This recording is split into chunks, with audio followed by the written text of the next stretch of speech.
Testing 1 2 3, cubaan 1 2 3, testing 1 2 3.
Assalamualaikum, Prof. Nama Stura.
Assalamualaikum Dr. Lui.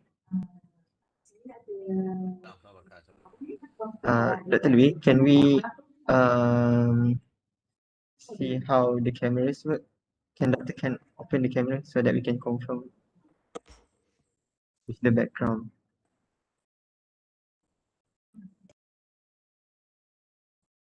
You can see me now. No, Doctor. Still no video camera of you.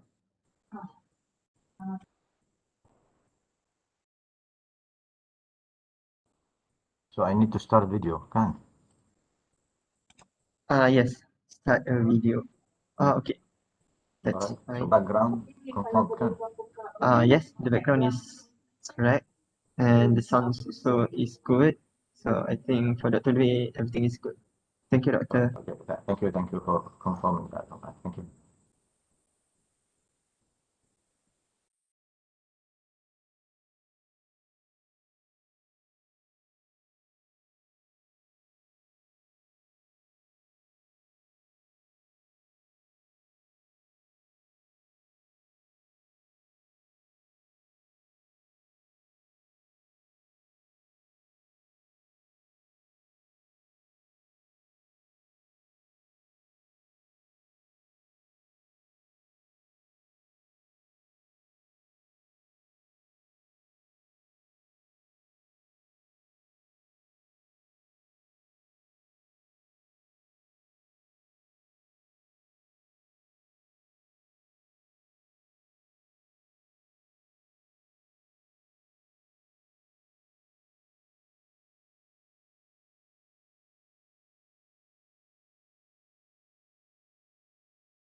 You have the opportunity to get people to smile beautifully, and that means a lot of happiness. So, applaud, meaning you pat your back if from time to time, because you are actually doing this. This is your contribution to the world.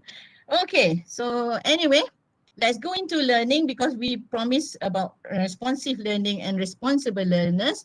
So what is learning all about? I always ask my students and also my children to always use the many wives and one husband thing to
Assalamualaikum, Prof.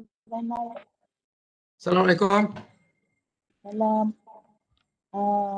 Prof, Prof ada receive untuk background. Yes. Can you please change the background? Background, I kena klik button apa?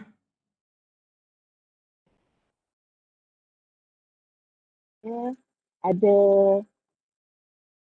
dekat start video. Dekat start video. Ada anak panah arrow ke bawah tu, ada change virtual background.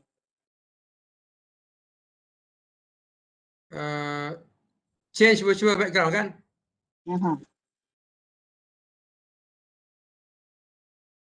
Dia tulis you can use a virtual background because your system does not meet the minimum requirement.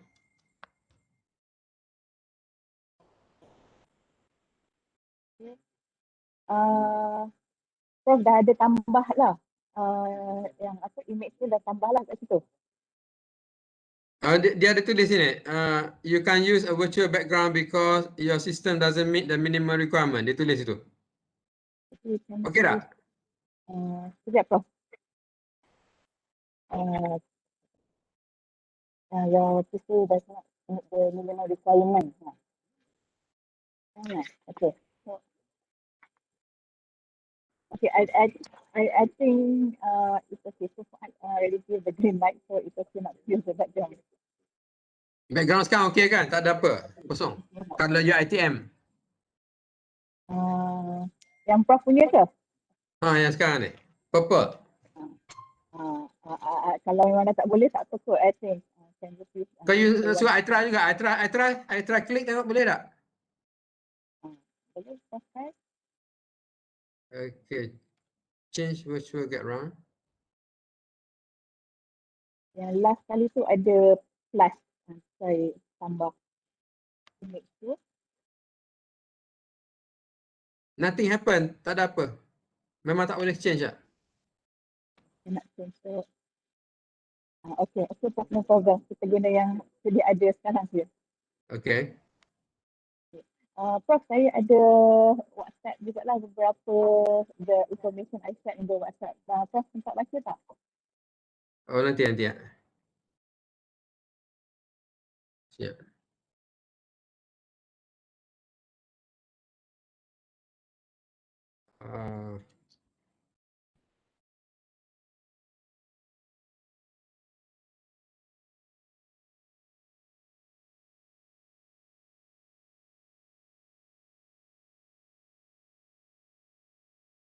Okay.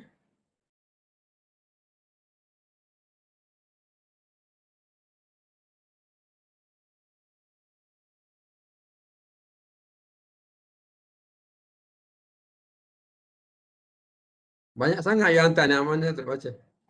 Sekejap, apa Prof yang paling latest? Sekejap saya. Paling latest. Yang ada macam apa tu? Nak bagi tahu yang Prof is the head judge. Apa dia? Prof is the head judge for the whole symposium. And then Prof is also the head judge for Magnolia 1 for this our break room ni. Okay, and then yang number 3 ada Google Meet link. Nanti saya akan create lah untuk Prof dengan Prof Dr. Louis and Prof Mastura discuss for the result at the end of each breakout session ataupun end of the day. Lepas tu ada another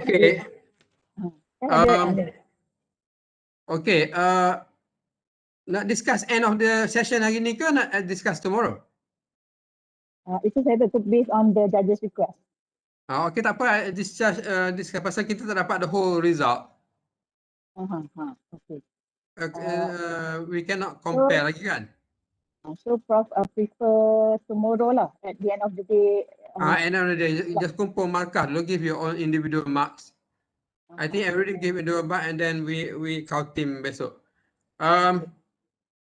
Okay, mark online ni I tak kerti nak ni. I don't know how to fill up. Macam mana? Kalau I tulis manual dulu and I arrange later on. Boleh, okay, I can just fill up for you later. I tulis manual dulu on my paper. On notes. Your total mark I notice 40 marks kan? total? According to your apa dia form tu. Dekat form tu lah, sama macam tu, on the form. 40 marks kan? Saya Okay. pun tak tengok betul lagi. So question and answer 10 minutes. Question and answer 5 minutes. 5 minutes je. Presentation about 10 minutes and then 5 minutes Q&A and break 5 minutes. Okay. Okay. Kita the student can revert back tak dia punya slide tu? Tak boleh They can show again. Tak boleh. They cannot replay the slide. Okay. Apa tu dah been advised not to represent the slide lah. Then for the video, please only switch on during Q&A. Masa Q&A session, masa video presentation tu diminta untuk apa ni? Tutup lah. Tutup video. Off video. Come again, tak clear your voice Yeah, your voice tinggi. your voice not clear. For video, kita minta Prof untuk on semasa Q&A session sahaja. Apa dia tak sekali lagi? Tolong cakap minta tulisan. Untuk session Q&A, Yeah. Prof time Q&A session je Prof kena buka kamera and mic sekali. Oh, masa kat Q&A I tutup my mic. I On. tutup my video. Other than that, Prof boleh mute dengan tutup kamera. Okay. Alright. Okay, thank you Prof. Clear? Okay. Okay, itu sahaja for now. Prof Mastura, you're okay now, ya? Okay, another 50 minutes kan? 10:15 we'll start the with the first presentation. Yeah. Okay. Noted. Okay, thank you Prof. Yeah. Thank you Dr. Thank Wei. you. Thank you Prof Okay, Mastura. minta maaf I'll see you around. nak tanya. Minta maaf nak tanya. Actually about the marking, so we have Yeah. Google Form, isn't it? So that Google Form, how many marks? Because actually I didn't go through it. How many marks? Is it tally with the 40 mark or is it 40 mark also? No. That one The I have Google also Form. just received. I will check, get back to you on that, Dr. Wei. So just to confirm again, the total mark, how much is it? 40. The total mark is 40. 40. 40, okay. Yeah, because I They don't know divide about into 10. Yeah, about the Google Form also. Yeah, all right. The so confirm. contents, 10 for contents, 10 for presentation, and then 10 for question and answer. All right. Thank you, Dato'. Okay, and they give the rubrics. And I think any genius cannot read the rubrics while giving marks.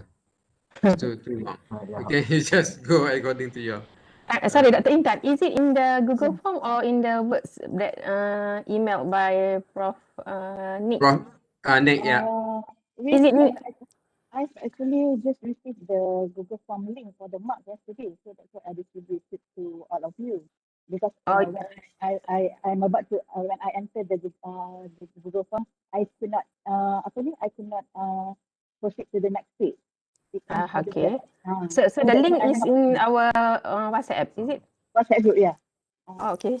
I tak perasan tadi the Google link for the, because I realized on the registration, which one is actually for the Google link for the rubric?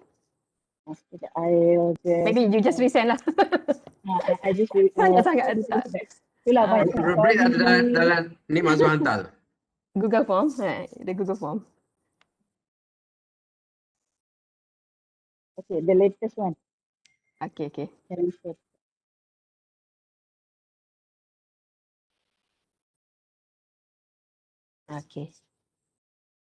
I can write the link here.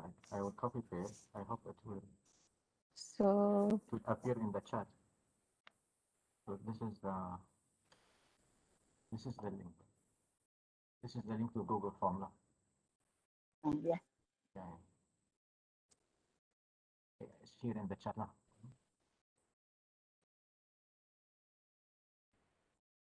Okay.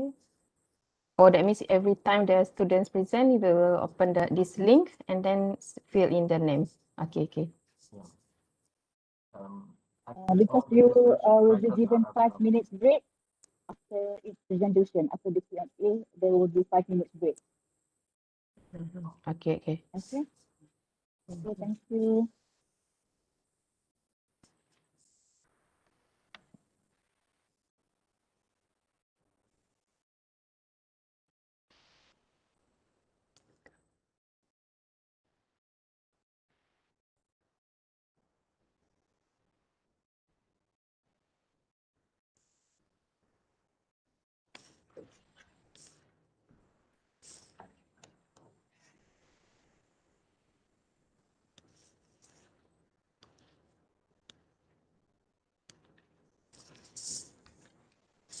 Okay, so we'll start at 10:15, right?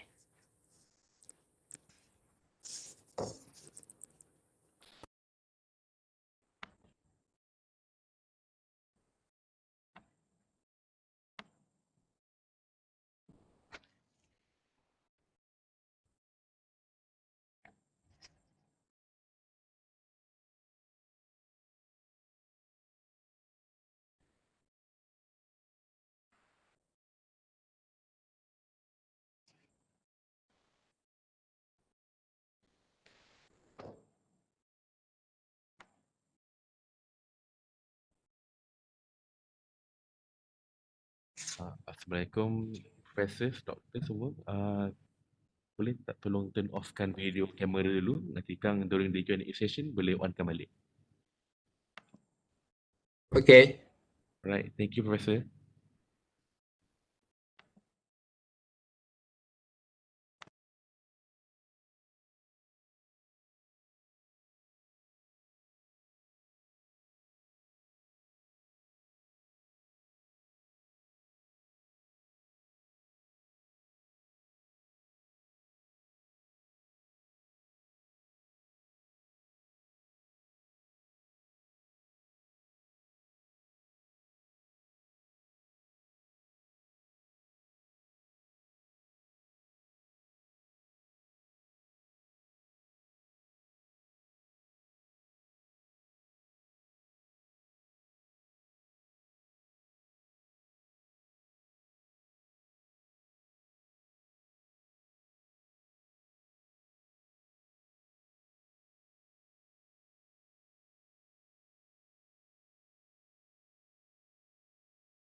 I'm going to show you some easy exercises as well as some stretches that you can do whether you're at home, at work, whenever you need a little break so that you can maintain a proper posture for the health and strength of your back. Let's get started. The first thing that you want to keep in mind is your posture when you're sitting down, especially at your desk. You don't want to slouch, but instead you want to be upright. You got to keep your chest up, your head up, your back straight, and your shoulders up. Also, remember to take a little break every hour or so whenever you're working or whenever you're gaming. Now, for some exercises that you can do, you gotta keep your back straight and you can roll your shoulders backwards for a set of 10, and you can also roll your shoulders forward for a set of 10. So 10 forward and also 10 backwards. Lastly, you can do this stretch at your desk. You can put your hand above your elbow and you can stretch your elbow. Lastly, you can do this stretch at your desk. You put your right hand above your elbow and you pull it down and you drop your head at the opposite side. You want to hold at this position for about 10 to 15 seconds. This will be able to stretch out your trapezius muscles and help you to relax your back as well as your neck. These are little stretches that you can do right at your desk. Remember, posture is really important, so keep your back straight, your chin up, and your shoulders square. Next, I'm going to show you some tips and eye exercises that will help eye strain due to computer vision syndrome. Let's take a look. A lot of us these days are spending more time in front of a computer screen or cell phone throughout the day, and when we spend this much time on a device that is only a few feet away from our face, it can cause muscle strain to our eyes. So, tip number 1 is to take frequent breaks. When you stare at a digital device for too long, your muscles will start to cramp up, and we call this as the accommodative spasm. To help relieve this, follow the 20-20-20 rule, which means that for every 20 minutes you spend in front of a device, take about 20 seconds rest and looking at 20 feet away in the distance, just so that you can give your eye muscles a bit of a rest.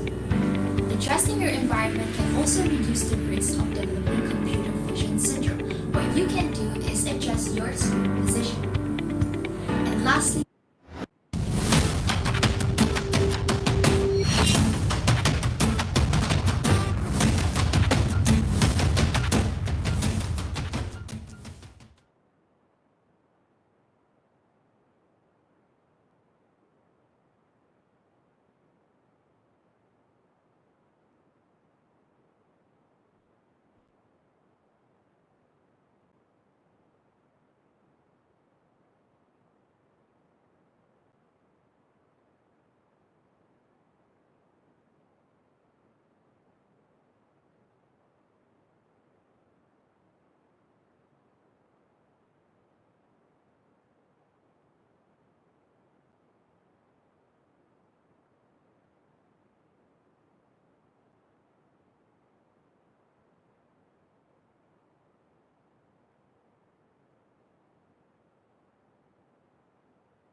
Assalamualaikum and a very good morning to all the honorable judges, professors, doctors, lecturers, and fellow friends.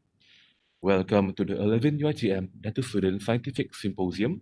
Our theme this year is Dentistry Against All Odds, Revolutionizing Research and Practice. We would like to request all presenters and all symposium participants to fill in the attendance link on our website for this morning session. My name is Muhammad Amar, and I will be your moderator for today's oral presentation. With me is my loyal timekeeper, Anis Afira. It is an honor to have Professor Dr. Zainal Arif Abdul Rahman from the Faculty of Dentistry, UiTM, Associate Professor Dr. Louis Tanan Yunis from the Faculty of Dentistry, UiTM, and also Professor Dr. Normastura binti Abdul Rahman from the School of Dental Sciences, University Science Malaysia, as our panel of judges from Magnolia 1. Before we begin, please allow me to lay down a few house rules for today's session. Firstly, all presenters must be ready at least 10 minutes prior to your allocated presentation time. All presenters are required to use the provided virtual background in our website for the Q&A session. The pre-recorded video presentation will be played in for the committee for 10 minutes and subsequently followed by 5 minutes live Q&A session by the judges. For the presenters, please ensure your camera and microphone is turned on only during the Q&A. The first bell will ring at 4 minutes of the Q&A session, and another bell will ring at the end of the Q&A session. After the session ends, the moderator will cue to the next presenter. In case of any technical difficulties during the video presentation or the Q&A session, the other presenters must be on standby should the allocated time be brought forward or earlier. Without any further ado, let's start with our first recorded audio presentation by Nur Aisyah binti Azman and Nur Zawidah binti Muhammad Raihan with their topic, Evaluating the Association of Salivary Parameters and Dental Caries Assessment among Year 1 dental students in UiTM Sungai Buloh, Dental Health Education in the 21st Century. Assalamualaikum and good morning to respective panels for this presentation. First and foremost, I would like to introduce myself. My name is Nur Zawidah Raihan and alongside me is my partner Nur Aisyah Azman. We are 4th year dental students from UiTM. I would like to begin by expressing our gratitude to our supervisors, Dr. Nurul Izzah Muhammad Sarmin, Dr. Hasna Begum Said Gulam Han, and Dr. Marlena Kamar Zaman for their guidance throughout this research. Aisha and I would like to present our research entitled Evaluating the Association of Salivary Parameters and Dental Caries Assessment among Year 1 dental students in UiTM Sungai Buloh. Dental caries, commonly known as tooth decay, is an oral disease with the progressive destruction of teeth by bacteria acting on sugars and other fermentable carbohydrates on the tooth surfaces. Although preventable, is one of the most chronic infectious diseases among children and adults and remain one of the common diseases throughout the world. It is affected due to host factor, diet, time, and presence of microorganisms. In this research, we study the association between salivary parameters and the decay, missing filled teeth, the DMFT index, to conduct a caries prevalence. Saliva is a fluid that surrounds the oral tissue and is derived from the major and minor salivary glands. The human saliva is involved in diluting, clearing, neutralizing, and buffering acids on the tooth surface. The DMFT index is a standard method to evaluate dental caries as it is simple, clear, and objective in addition to high validity, reliability, acceptable, sensitivity, and specificity, which are the crucial terms that will help dentists to understand how oral disease data is measured and presented. Last but not least, the caries risk assessment is an evidence-based approach for preventing, reversing, and, when necessary, repairing early damage to teeth tissue. Caries risk assessment still has a great potential to increase patient care and allow for a minimal invasive care plan. From this assessment, we can determine of the appropriate intervention and strategies for our patient. The aim of this study was to analyze the association of volume, flow rate, and pH in unstimulated saliva and stimulated saliva towards the risk of dental caries in first year UiTM dental students. Now, I will move on to the methodology. Our sample size was calculated based on EpiInfo application. 69 out of 82 first year UiTM dental students were selected as subject using convenient sampling method. For dental examination, subjects' dental record were assessed during the DMFT index. The data were collected in UiTM Integrated Dental Record Management that we call IDEM. Our next methodology is the collection of saliva sample. Prior to saliva collection, we instructed the subjects with proper guidance on how to perform saliva collection. The salivary parameters measured were volume, flow rate, and pH. All procedures were done following the protocol provided by the manufacturer of the saliva test kit, which is a GC Asia Dental. During the collection of unstimulated saliva, the subject was required to sit quietly with the head bent down to allow the saliva to pool on the floor of the mouth. Unstimulated saliva was collected in 5 minutes duration, where every 1 minute saliva was pooled and spitted in a sterilized selected collection tube. For pH measurement, the pH indicator strip was dipped into the tube containing the resting saliva, and the pH was red in color coding, either green, yellow, or red. Meanwhile, during collection of stimulated saliva, subjects were required to chew paraffin wax for 5 minutes. Measurements of volume, flow rate, and pH were similar to unstimulated saliva procedures. Then, we used SPSS version 26 for data recording and analysis. Firstly, an independent sample t-test was used to compare the mean of unstimulated saliva and stimulated saliva parameters. Secondly, Pearson's correlation coefficient test was performed separately for unstimulated saliva and stimulated saliva to study the association between salivary parameters and DMFT.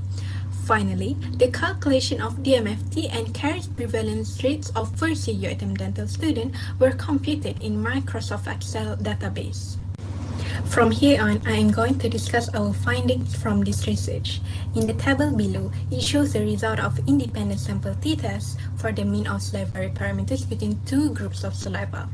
The result displayed a significant difference with a p-value equals to 0 for volume, flow rate, and pH. Therefore, we reject the null hypothesis that there was no difference in salivary volume, flow rate, and pH between stimulated saliva and unstimulated saliva. The concentration of low saliva production in stimulated saliva is when the sum is less than 5 ml and is considered normal if more than 5 ml, quoted in the study by Rahiotis.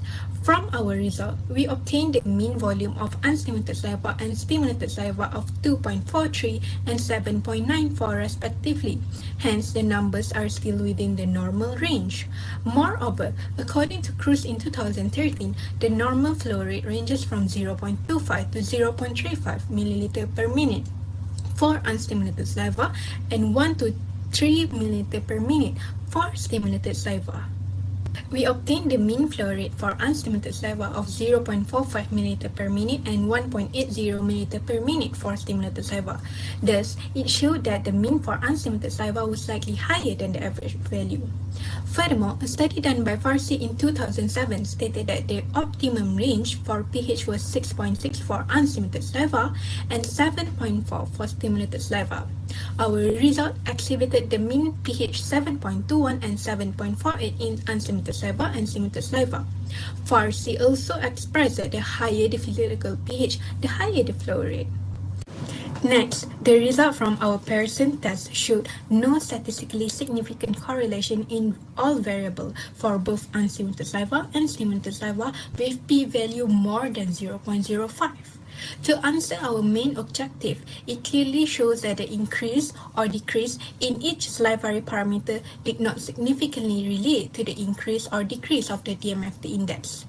This statement is supported by the study done by Rahiotis et al., where he proclaimed that the absence of association is because the etiologies of dental caries are multifactorial. There are other proven causes that can lead to dental caries such as diet and oral hygiene. In addition, the result from Microsoft Excel database showed that the frequency of subjects with decay, missing, and failed teeth were 47, 5, and 35 respectively.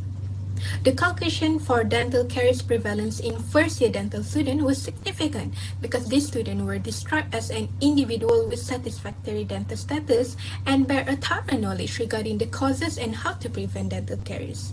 However, subjects with dental caries was calculated to be 68.12%, with only 31.88% only were caries-free.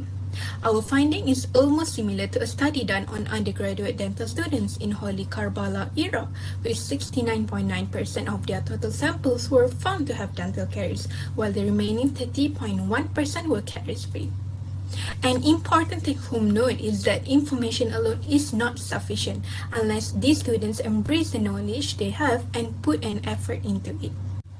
From our findings, we recommend future researchers to involve subjects from different faculty. Secondly, involve final year dental students and compare the result with first year dental students. Thirdly, increase the sample size to increase the probability of successful outcome. Fourth, investigate other salivary parameters, for example, buffering capacity, and include blood score count. Finally, use caries risk assessment CRA form to further study subjects' diet and oral hygiene. In conclusion, this study found no correlation between salivary flow rate, pH, and volume levels in first-year dental students with the MFT. In general, the salivary parameter did not influence the dental caries experience. Thus, the result of this study suggests that the level of these saliva parameters might not be used as indicator of the state of caries in dental students. However, dental health professionals have an important role in the improvement of the public health education level. For this reason, the acquisition of knowledge and attitudes relating to dental health and the prevention, control and treatment of dental problems during the future dentist training period is very important. These are our references for this research presentation. With With that, thank you.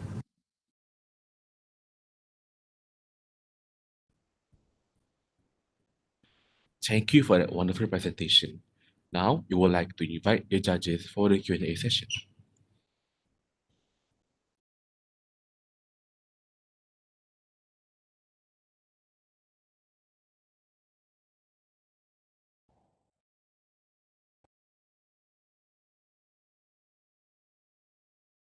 Dato, your mic is not on. Sorry, I just unmute just now. Congratulations, Aisha and Jamida. Yeah, you're both doing a good job on saliva. I just need to know from your readings, is there any influence of the biological clock on the salivary flow? Okay. During the saliva collection, we collected the saliva at a similar time to avoid the circadian rhythm differences between the subjects. So this circadian rhythm will affect the result of the. What time of the day is it you collected? During the morning, at 10 to 11 a.m. Okay. What do you know about changes in the rhythm flow in the biological clock?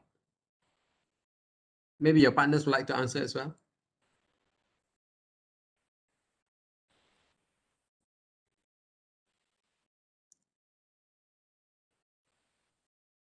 I can't hear your voice. I can't hear your voice. Sorry, I can't hear you. Okay, so maybe I can. Okay. So basically the circadian rhythm will affect the parasympathetic and the sympathetic innervation of the saliva production. So the parasympathetic innervation will actually enhance the flow of the saliva and also the electrolytes. However, the sympathetic innervation will enhance the flow of the protein part from the saliva. That is not the biological clock. I'm talking about time of the day. And why not you don't mention in your methodology that is taking in the precise day time of the day? You know that there's influence of flow in according to biological clock, right? But do you mention in your methodology? No. It's a specific time of the day. Okay, never mind. Prof. Dr. Lui, proceed. Yeah, okay, thank you very much, Dato. Thank you and congratulations, student, for your achievements in the research.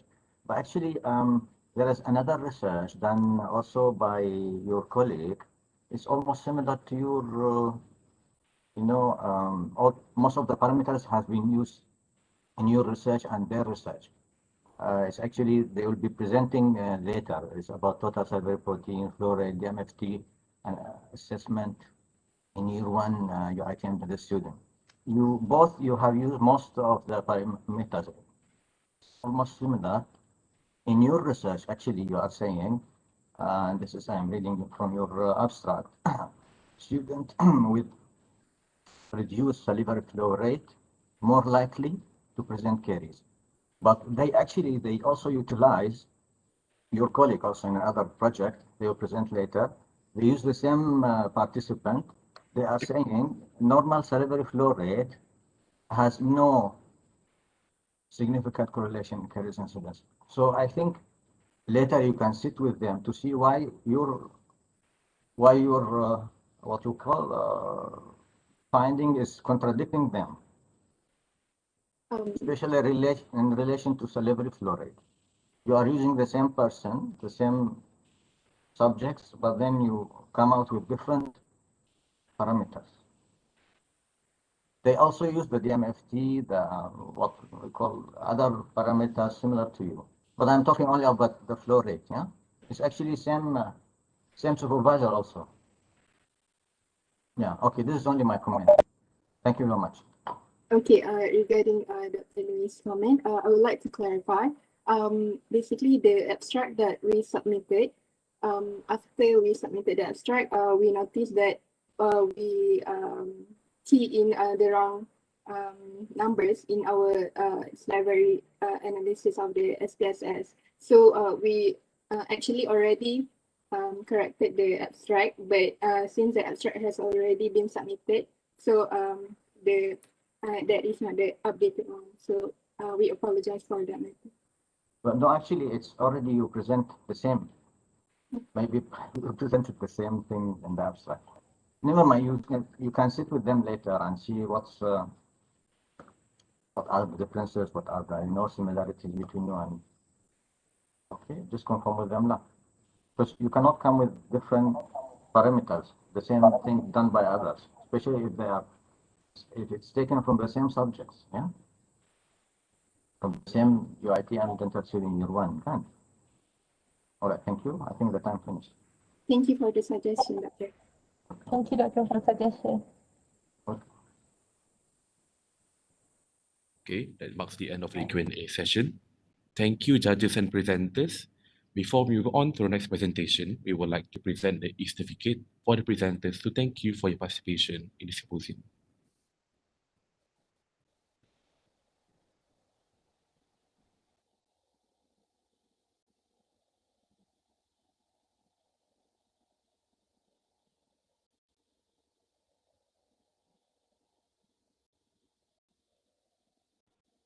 Now we would have a few minutes break before we move on to the next presentation.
Okay, moving on to our second presentation. Please welcome Siti Nur Syahirah binti Mat Sokri and Nurul Nabilah binti Muhammad Sofri to present their topic, Perception of Dental, Medical, Pharmacy, and Clinical Health Sciences Students in UiTM on People with Disabilities and Correlation with Educational Experience.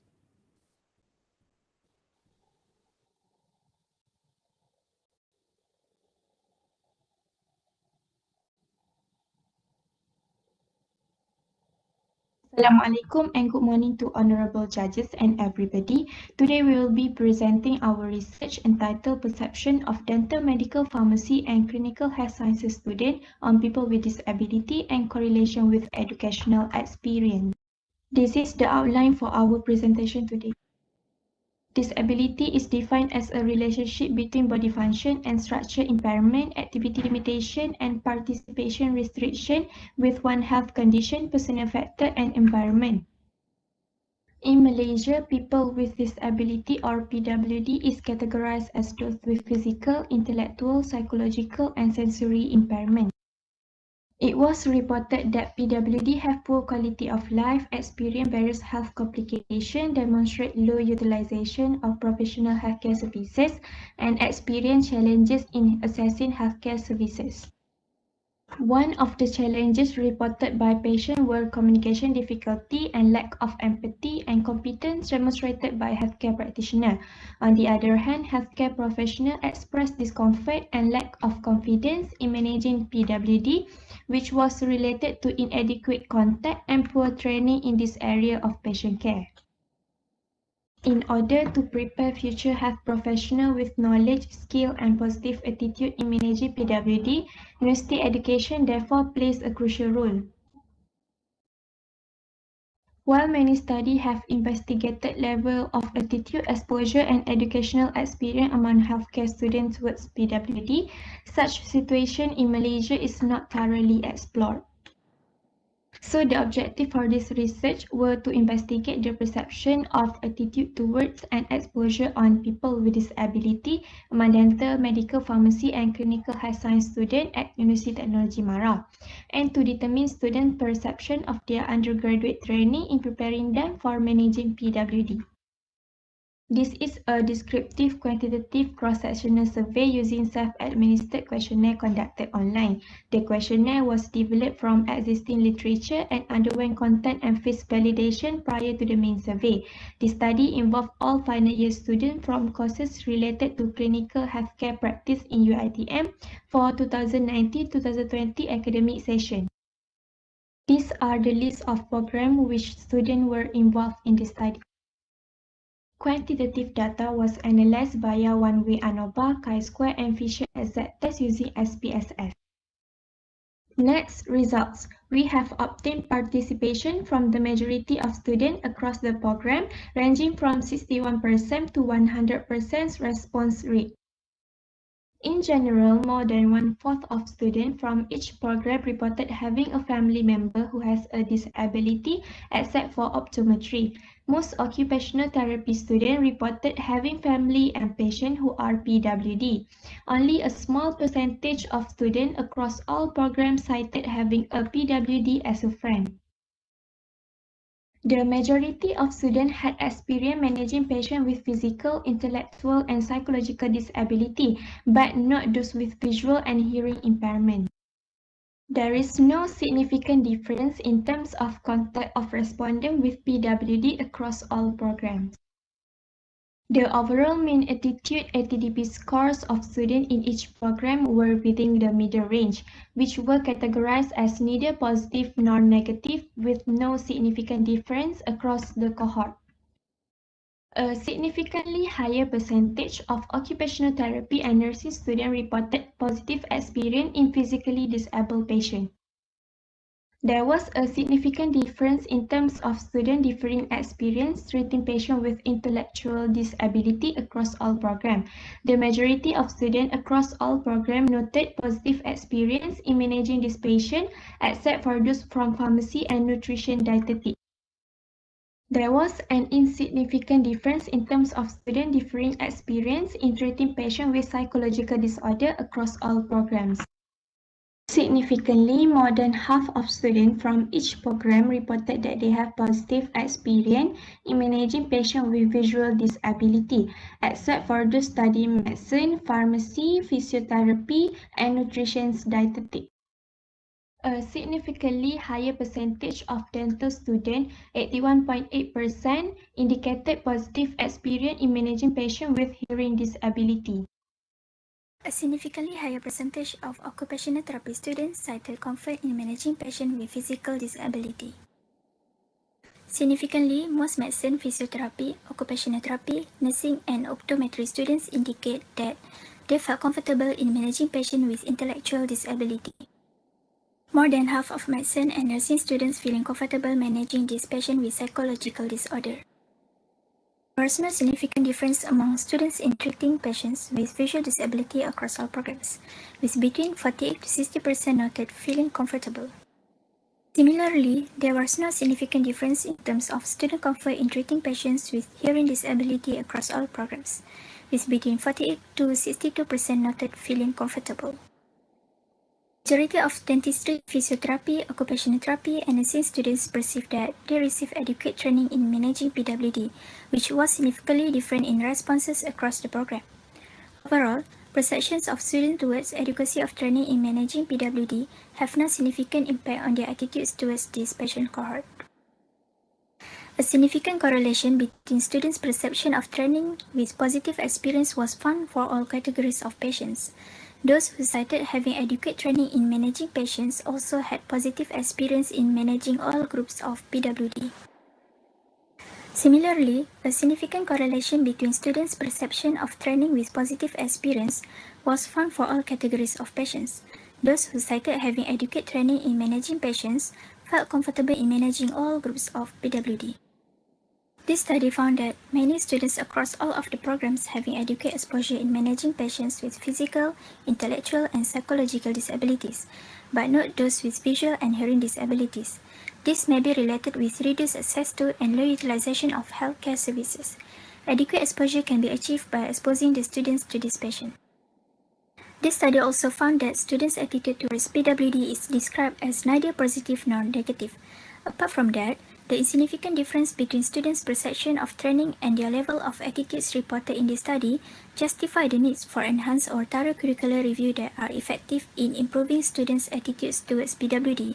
This is because having a positive attitude towards PWD is of the utmost importance if the profession seeks to uphold the principle of professionalism in patient care. The differing experience noted by students across the programs in managing PWD can be improved by presence of knowledgeable and skillful experts to guide students' educational processes and also adequate infrastructure, facility, and resources in order to enhance the students' positive experience in learning. This study also found that students' comfort level in managing PWD was significantly associated with their perception of training. It was found that innovative educational programs that focus on the management of PWD, such as visual arts, extramural educational activities, and sign language communication training have been effective in improving students' level of comfort, attitudes, and willingness in managing these patients. In order to develop an effective curriculum that focuses on developing knowledge, competent skills, positive attitudes, and increased experience in managing PWD, reference to international guidelines, best practice recommendations developed by institutions globally, and also interprofessional educations may be recommended. Dentists who demonstrate professionalism, knowledge, and positive attitude will improve patients' compliance with personal and also professional care, which indirectly improve health status of the patient and also treatment outcome. This study was limited by the movement control order associated with the COVID-19 pandemic. Subject responses may be affected by disruption to the training, including that involving the PWD. In conclusion, students across all programs have neutral attitude towards PWD, which were not associated with how much training they had received in this area. The majority of students have been exposed to PWD has no significant difference in contact experience by subject across the programs. There was a significant association between students' experience and comfort in managing all of the different groups of PWD with how adequate they perceive their training in managing these patients to have been. Significant association between students across the programs were also observed in terms of the differing experience they encounter while managing PWD, as well as their level of comfort in providing care for these patients. These are our references that we use in this presentation. Thank you.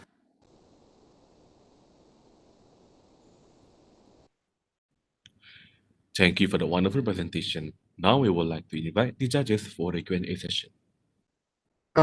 Thank you, Shahira and Nabila, for your interesting work and for your interesting presentation. I would like to invite Professor Dr. Nur Mastura to start the Q&A. Prof, please. Prof, you have to unmute. Okay, thank you, Dato'. This is, I agree, this is a very interesting study, okay, presented by both of the presenters. I just would like to know, did you mention about your study design in this, for this study? What type of design that you use for this study? Sorry?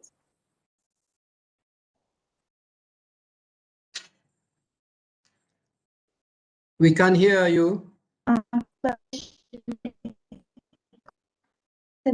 Okay. The questionnaire is the tools that we use. Okay. So the design is. Can you hear me?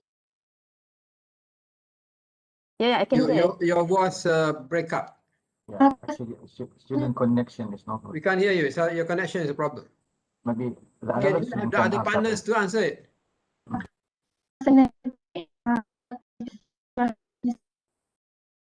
No, your voice is lost now. Maybe Shahira can answer.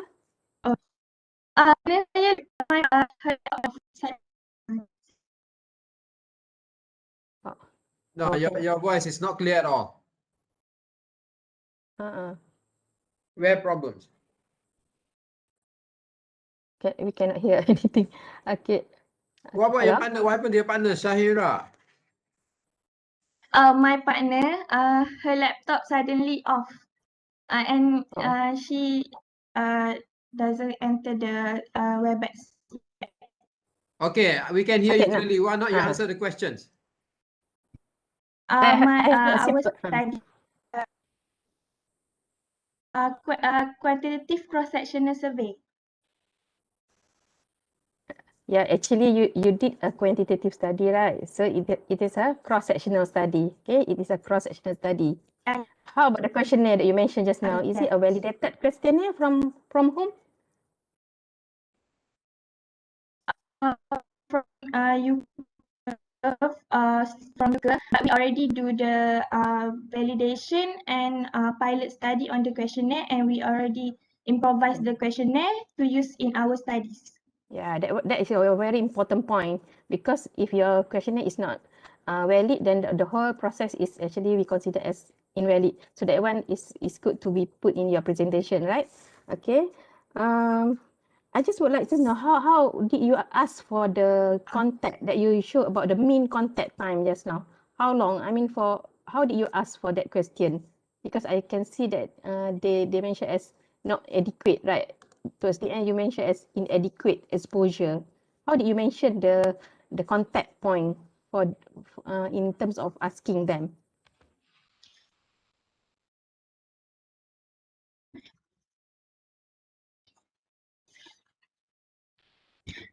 We use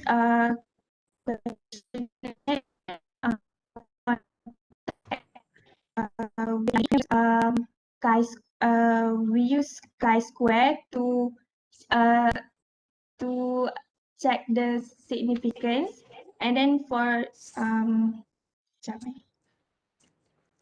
What I mean is that for that, you mean for that 5 years, is it, or during the clinical years only? The contact during with PWD. in the clinical years, because in the study we include only the last semester students. Okay, for the year 5, or I mean during their year 5 time, or during their clinical years? During their clinical years. That's why we we include only year 5 because we think that only final year, year 5 or year 4, because we think that if we include them, they already get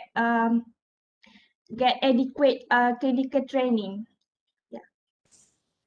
Okay. That's all for me.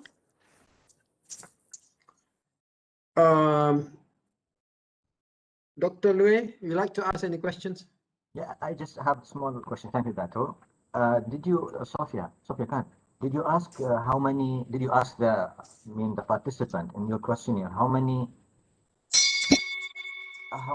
people with disability they have managed? Did you have this question? No. Excuse me? Did you ask them how many people with disability they have managed? How many people? Is there any question? Because We only ask contact. And we on contact and we only ask whether they have treated any patient with disability or not, but we don't check how many patients.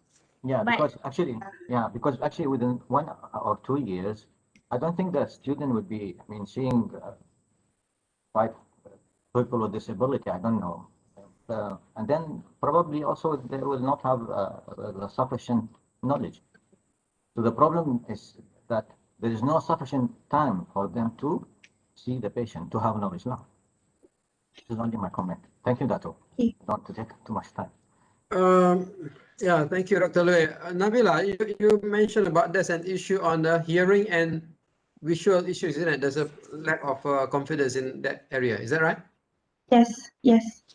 What is your strategy if you are educationist? What will you do? Maybe for hearing we can do sign language. Do you think it's a very taxing curriculum to ask a dental student to master the sign language? In our faculty, we have our lecturer and also our supervisor. She has done many seminar regarding the sign language, and maybe students can join and learn about the sign language. Which one is better? You assign an expert among you, train your DSA or whatever, your staff to do sign language, and then you put it in the curriculum. Which one is better? I think we can only ask the DSA to help do the sign language program because maybe if we only rely on that lecturer, maybe she doesn't have time. So maybe she can teach other DSA, and then they can separate the job and then teach the students. Okay, Nabila, thank you very much. Okay, doctor. I think you utilize your softness, Nabila. Okay, that's DSA. Okay, sorry. Okay. Okay, thank you, doctor. Okay, thank you. Thank you, judges and presenters. Before we move on to the next presentation, we would like to present the e-certificate for the presenters. Thank you for your participation in the symposium.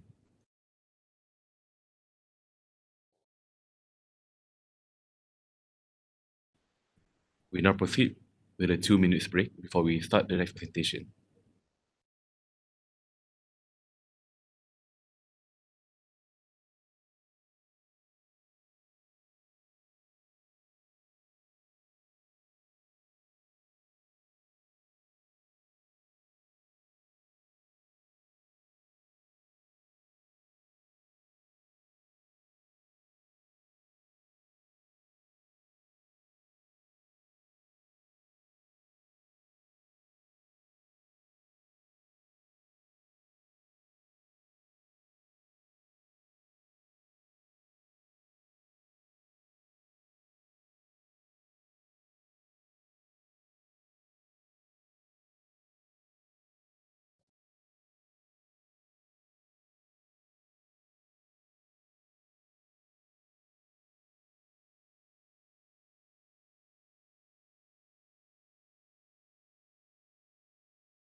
Okay, moving on to our next presenter.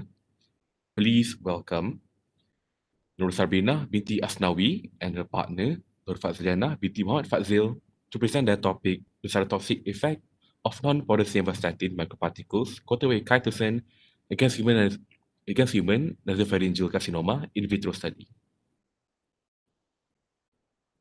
Assalamualaikum warahmatullahi wabarakatuh and a very good morning to the honorable judges, lecturers and those who are joining today.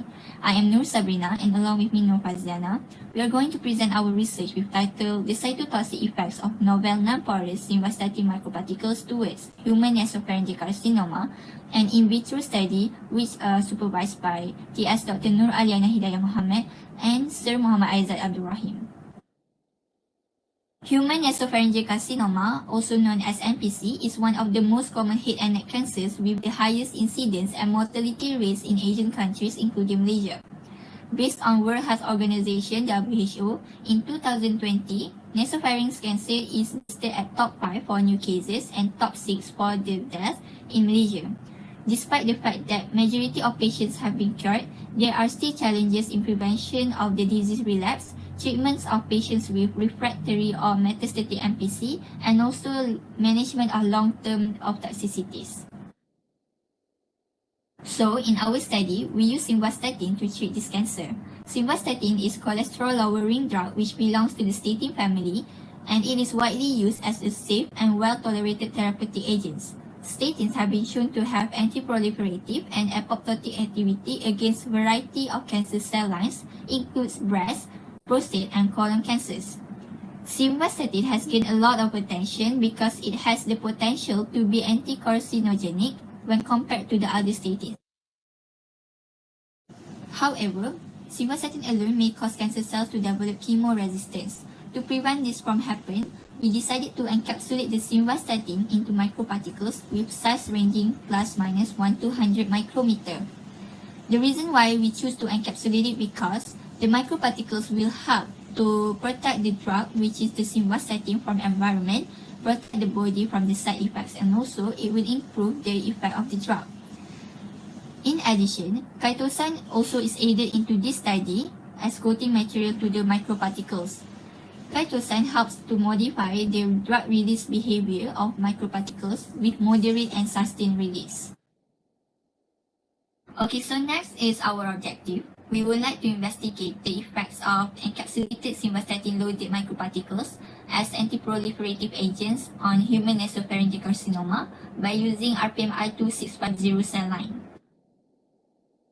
Moving on to our methodology, the simvastatin microparticles are first prepared using a double immersion solvent evaporation technique, and then these samples were observed under scanning electron microscope imaging (SEM) and high performance liquid chromatography (HPLC). SEM helps to observe the morphology of the microparticles. So, these are the expectation results where there are non-porous microparticles with various sizes. Next is HPLC. We use this to evaluate the encapsulation efficiency and also to evaluate the drug loading simvastatin non-porous microparticles. Then, RPMI-2650 cell line were cultured and treated with these 4 types of samples with various concentrations, which are simvastatin alone T1, PLGA simvastatin microparticles T2, PLGA simvastatin chitosan microparticles T3, and lastly, the positive control cisplatin T4. These samples then were assessed with MTT-assay with different time manner, which are 24 hours, 48 hours, and 72 hours. These data then were converted into percentage of solvability and were analyzed with repeated measure of variance to identify the significant differences within groups. Assalamualaikum and good morning. I am Nur Fazliana. I will continue with the result part. The first part is microparticle preparation. This image shown are the result of non-porous microparticle that is varied in size distribution observed under scanning electron microscope. As we can see in the first image is the different sizes of simvastatin microparticles in 1 mg per ml. The second image is simvastatin microparticles in 2 mg per ml, and the third image is simvastatin microparticle in 3 mg per ml. While the last image shown is simvastatin microparticles that is coated with chitosan. Moving on to the cell viability result using MTT-AC. The time observation of this study were made at 24 hours, 48 hours, and 72 hours. Study showed that cell viability decreased in RPMI 2650 cells line that is treated with T1, T2, T3 in concentration time-dependent manner. As we can see in the graph shown, the cells that is treated with simvastatin alone, which is T1, showed a great cell reduction after 72 hours of treatment with 1, 2, and 3 mg per ml from 100% to 0.17%, 0.43%, and 0.44% respectively. In T1, the reduction in 1, 2, and 3 mg per ml is significant as compared in 24, 48, and 72 hours. Next, for the cell treated with PLGA simvastatin microparticle, which is T2, we can see in the graph that T2 showed a decrease in cell viability in 24, 48, and 72 hours. Cell growth reduction were seen greatly after 72 hours of treatment with 1, 2, and 3 mg per ml of T2, in which the cell viability decreased from 100% to 29.84%, 24.19%, and 30.27% respectively. In T2, the reduction in 1, 2, and 3 mg per ml is significant as compared in 24, 48, and 72 hours. Moving on to the cells treated with PLGA simvastatin chitosan microparticles, which is T3, we can see in the graph that the group of cells treated showed decreased cell growth reduction in slow manners as compared to T1 and T2 just now. It showed cell growth reduction after 72 hours of treatment with 1, 2, and 3 mg per ml of T3 from 100% to 76.34%, 68.65%, and 65.92% respectively. In T3, the reduction in 1, 2, and 3 mg per ml is significant as compared in 24, 48, and 72 hours. This graph shows sample with various concentration at different time points. As we can see, simvastatin showed the highest acceleration of killing effects, followed by simvastatin microparticles and simvastatin microparticle that is coated with chitosan. The study found that there is significant difference between 3 different samples in 24, 48, and 72 hours using repeated measured ANOVA. Next, for statistical analysis, repeated measure analysis of variance was applied. For analysis of anti-cancer properties at different time points, there was a significant difference of mean cell viability within each sample group on time. It also showed that there was a significant difference in comparison between cells treated with T1, T2, T3, and control group against 3 different time points. For analysis of anti-cancer properties within treated group regardless of time effect, the test between subject effects showed that there were significant difference of mean cell viability among 4 samples with p-value less than 0.001 regardless of time. For analysis of anti-cancer properties between treated group in 24, 48, and 72 hours, it shows that there was significant difference of mean cell viability among 3 different samples, T1, T2, and T3, based on time and concentration with p-value less than 0.001. Moving on to the discussion part, there are extensive literature on the pleiotropic effect of simvastatin against nasopharyngeal carcinoma. However, by encapsulating simvastatin in the microparticles could be another option in anti-cancer delivery to the targeting site. In this study, it is conclusively showed both T2 and T3 showed cytotoxic effect against nasopharyngeal carcinoma cell growth in a slow-release manner as compared to the treatment with simvastatin alone. Moreover, coating the simvastatin PLGA microparticles with chitosan significantly sustained the simvastatin release. This is desirable action of drugs to reduce the side effects of simvastatin. Hence, T2 and T3 showed a good option in delivering anti-cancer drug with a great association in reduction of tumor cell growth and cell death. We would like to highlight the novelty of this work. Study of simvastatin on nasopharyngeal carcinoma had received Gold Award in IIDEX 2019 and Bronze Award in IIDEX 2020. This is pattern from UiTM for micro-X bone tissue grafting material as the preparation for microparticle is similar. In conclusion, this study demonstrates that simvastatin microparticles is associated with reduction of tumor cell growth and death. In addition, Fabrication of microparticle with chitosan will not only reduce the number of cell viability, but also reduce the release of simvastatin, which is useful in drug delivery strategy for anti-cancer treatment. Study conclusively shown that there is potentially therapeutic intervention of anti-cancer using simvastatin microparticles with chitosan as coating material. This is our references. That is all from us. Thank you.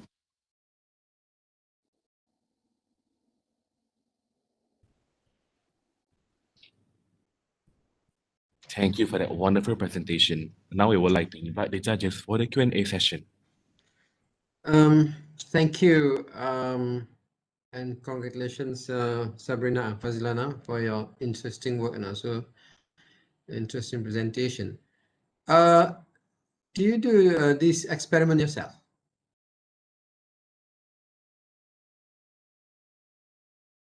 I can't hear you. Assalamualaikum. Assalamualaikum and good Waalaikumsalam. morning. Thank you, Professor Datuk Dr. Zainal Arif, for the question. So, for all the tests, we didn't do, for the method, we didn't do all the tests. Actually, initially, we planned to do all the tests by ourselves, but because of the pandemic and the time Do you handle limitation. the cell lines? Yes, we do the cell culture and MTTAC. Oh, okay. Tell me, what are the challenges in the handling of cell lines in the experiment? For challenges, we find it a bit difficult because this is our first time of doing cell culture. So we learn from the lab assistant how to culture the cells, and the first challenges is that the cells will contaminate if we does not do a good precaution during our pipetting. It is also causing the cell to die and cannot get the result. The second one is we also do What type of pipetting. contamination you're talking about? It may be from environment, which are bacteria, because when we see the cell culture under the microscope, the cell is actually die. From the environment, bacteria and what else? Also a fungal It's the also most can cause infection. contaminants in the air. Airborne. Other than bacteria. Fungal infection. Oh yeah, okay. All right. Any other challenges? Other challenges as when we do the cell culture, we does not get confluency of the cell that we need. We need 80% confluency before we do the test. But last time, a few times that we do the cell culture, we didn't got the cell confluency for 80%, so we can't do the test yet. We need to repeat another stage, this cell culture stage, to make sure that the test can be done. Okay. All right. How far has simvastatin been used as an anti-cancer drug at this point in time? Do you read any articles that show that their efficacy?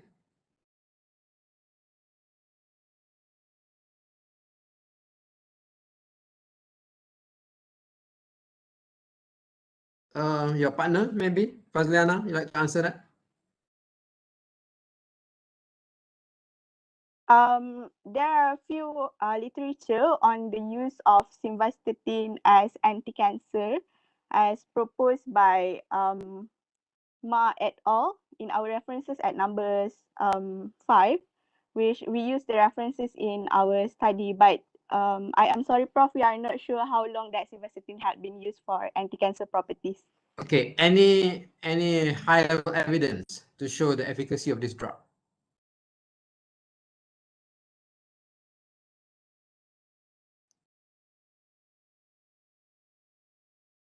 Sabrina? I'm sorry, Prof. We couldn't answer your question. So, however, we will find the answer later and yeah. All right. Okay. I rephrase my question. What is the highest level evidence, scientific evidence in medical practice? Oh. What experiment proved the highest level evidence? In Number animal one. studies? No. Oh, sorry. Systematic review, Prof. Systematic review of what? Of the experimental studies. Of a randomized placebo control. Control right. trial. Okay, Dr. Lui, maybe like to Yeah, continue? I have a question. Where you have done the SAM, the scanning chromoscope, in which faculty? Because we don't have the SAM here. Our supervisor sends the microparticle to University of Nottingham to do the scanning electron microscope. Okay, in your abstract, actually, you have written that you are also testing the release of this active ingredient. You haven't done it. In your abstract, actually, you have submitted abstract to investigate the effect of simvastatin release, but you haven't done it. Can.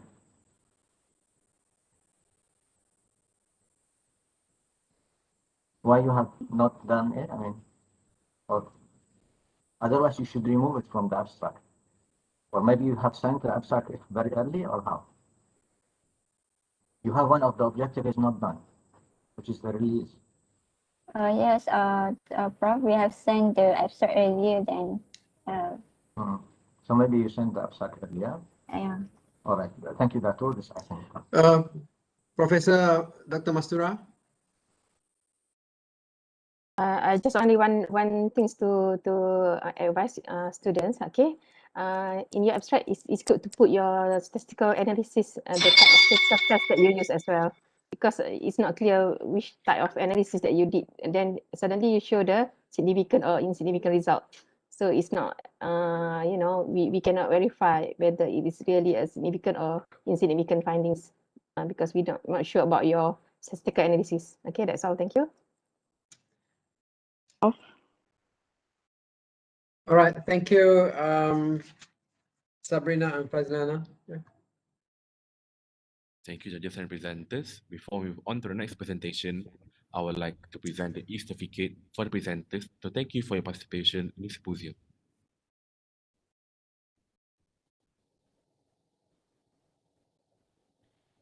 Before we move on to the 2-minute break, I would like to remind all presenters and judges that we allocated only 5 minutes for the Q&A session.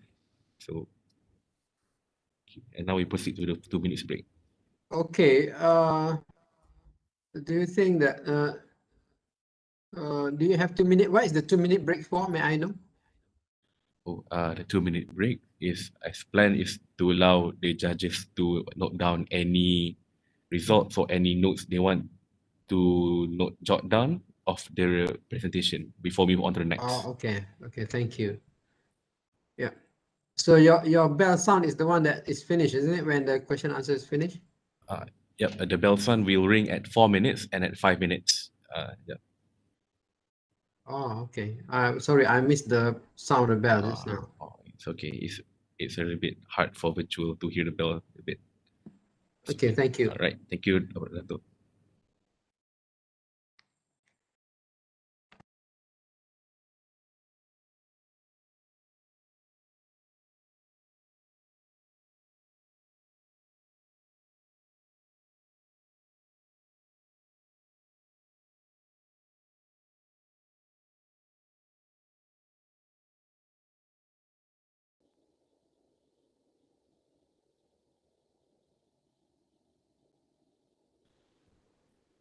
Okay, moving on to our next presentation, I would like to invite Muhammad Nazhan Shakir bin Lokman and also Hanis Ilyana binti Abdul Alim to present their topic, Depression and Perfectionism among UiTM Preclinical Dental and Medical Students.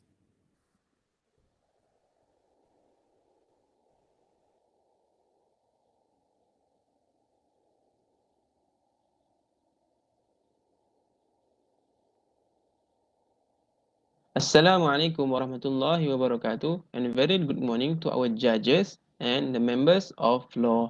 So today I am Muhammad Nazhan Shakir bin Luqman, and with me Hanis Ilyana binti Abdul Alim to present to all of you the outcome of our research. So which title is Depression and Perfectionism among UiTM Preclinical Dental and Medical Students. So we divide our content into 6 components. First, background. Second one, and the objective. The third one, methodology. And the next one, result. And then the discussion. And the last one is conclusion. So depression is defined as a mental condition that lead to discouragement, hopelessness, while interfering someone's appetite and sleep. According to WHO, the total number of people that had depression in the world is 322 millions, okay? What a huge number. While perfectionism is those whose standards are high beyond reach and all reason, and people who strain compulsively towards impossible goals and afraid of failure. According to American Psychological Association in 2017, they find that perfectionism has increased over the last 27 years. This is because nowadays worldwide culture have become more individualistic, more materialistic. Over this period, many young people nowadays facing more competitive environment in society. So come back to our research, why we choose medical and dental school as a participant have a reason. According to research by Dearby in 2016, medical students in the US had depression were more than half, which is 58%, while in the UK, 60%. So, and then why we choose preclinical instead of clinical student, this is because according to Ahans in 2010, preclinical students were characterized as the one who were overachieving, excessive competitive, dehumanized, over-specialized, and narrow. So that's the reason. So the objective of our research is to see how many percentage of student that has depression and how many percentage the student is perfectionism. And then we want to see if there any relationship between perfectionism and depression. So we conduct this survey using the Google Form Online template between December 2020 to February 2021 due to the global pandemic. This had a significant impact on the initial purpose of the survey, which is using the paper and direct face-to-face data. All preclinical, medical, and dental students were invited to participate. The students were surveyed via questionnaire, the validated Frost multidimensional perfectionism scale that contained 45 items, while depression, anxiety, stress scale that contained 21 items, which is so the total have 2 questionnaires. So we calculate the 2 questionnaire based on the guideline given. For FMPS, the manual said the higher the percentage indicate more problem, while the percentage that close to 50% represent average response. While for depression scale, the manual said, as we can see from the below, the picture below, table below, there is 5 classes, which is normal, mild, moderate, severe, extremely severe. So each class have different score. As for the results, 283 of UiTM preclinical dental and medical students filled in the online survey through the Google form. As we can see from the pie chart, 27.6%, which 78 respondents were male, and 72.4%, which is 205 were female. 173 respondents, which is 61.1%, were from Faculty of Medicine, and 110 respondents, which is 38.9%, were from Faculty of Dentistry. High level of depression were observed with 52.3%, which is 148 of the total respondents, and 135 students were defined as in a normal range with the score is less than 5. From the bar chart, we can see that 60% of dental students and 47.4% of medical students had signs of depression. On the other hand, the perfectionism rate in UiTM preclinical dental and medical student was 92.6%, which means 262 of the respondents are perfectionists. 97.3% of the respondents with total of 107 of dental students had signs of perfectionism, while 155 respondents from medical students with percentage of 89.6 are perfectionists. The first table showed results from Pearson's correlation, and we can observe that there is significant linear correlation between perfectionism and depression among UiTM preclinical dental and medical students. The coefficient value R is 0.567, which indicate a moderate good correlation with p-value of less than 0.001. The second table reveals a significant linear relationship between perfectionism and depression from a simple linear regression test with R-squared value is 0.321 and the p-value of less than 0.001. The next one is discussion. From the findings of our study, it showed that the majority of dental students had signs of depression. This contradicted with the results of previous study among UiTM dental undergraduates in clinical years, which showed the majority of the respondents were in a normal range of depression. However, our results were comparable to the findings by Basudan et al. With depression rate of 55.9% and Radif et al. That showed the occurrence of depression among dental students was 47.5%. The depression rate among medical students of our study was 47.4%, and other studies showed a comparable rate, which in Egypt, the depression rate was 62.4%, and in Saudi Arabia, it was 43%, meanwhile in Malaysia, a rate of 55.8% was reported. High level of perfectionism rate were observed in our study, and this is consistent with the study by Lewis et al. He reported that medical and dental students have more significant perfectionism scores, which the mean for medical students was 84.7 and the mean score for dental students was 85.05. The relation between the depression and perfectionism was analyzed and showed that the findings were statistically significant. Thus, statistically, we show that the higher the perfectionism rate in the students, the higher the depression rate. In conclusion, high level of depression rate of UiTM preclinical dental and medical students was consistent and comparable with the published data. UiTM preclinical dental and medical students were having signs of perfectionism, and a positive correlation between depression and perfectionism was reported. Our recommendation is that further studies should investigate ways to reduce the depressive factors and manage the perfectionism traits to improve the mental health of these students, which are also our future doctors. These are our references. With that, thank you. Thank you for that wonderful presentation. Now I would like to invite the judges for the Q&A session.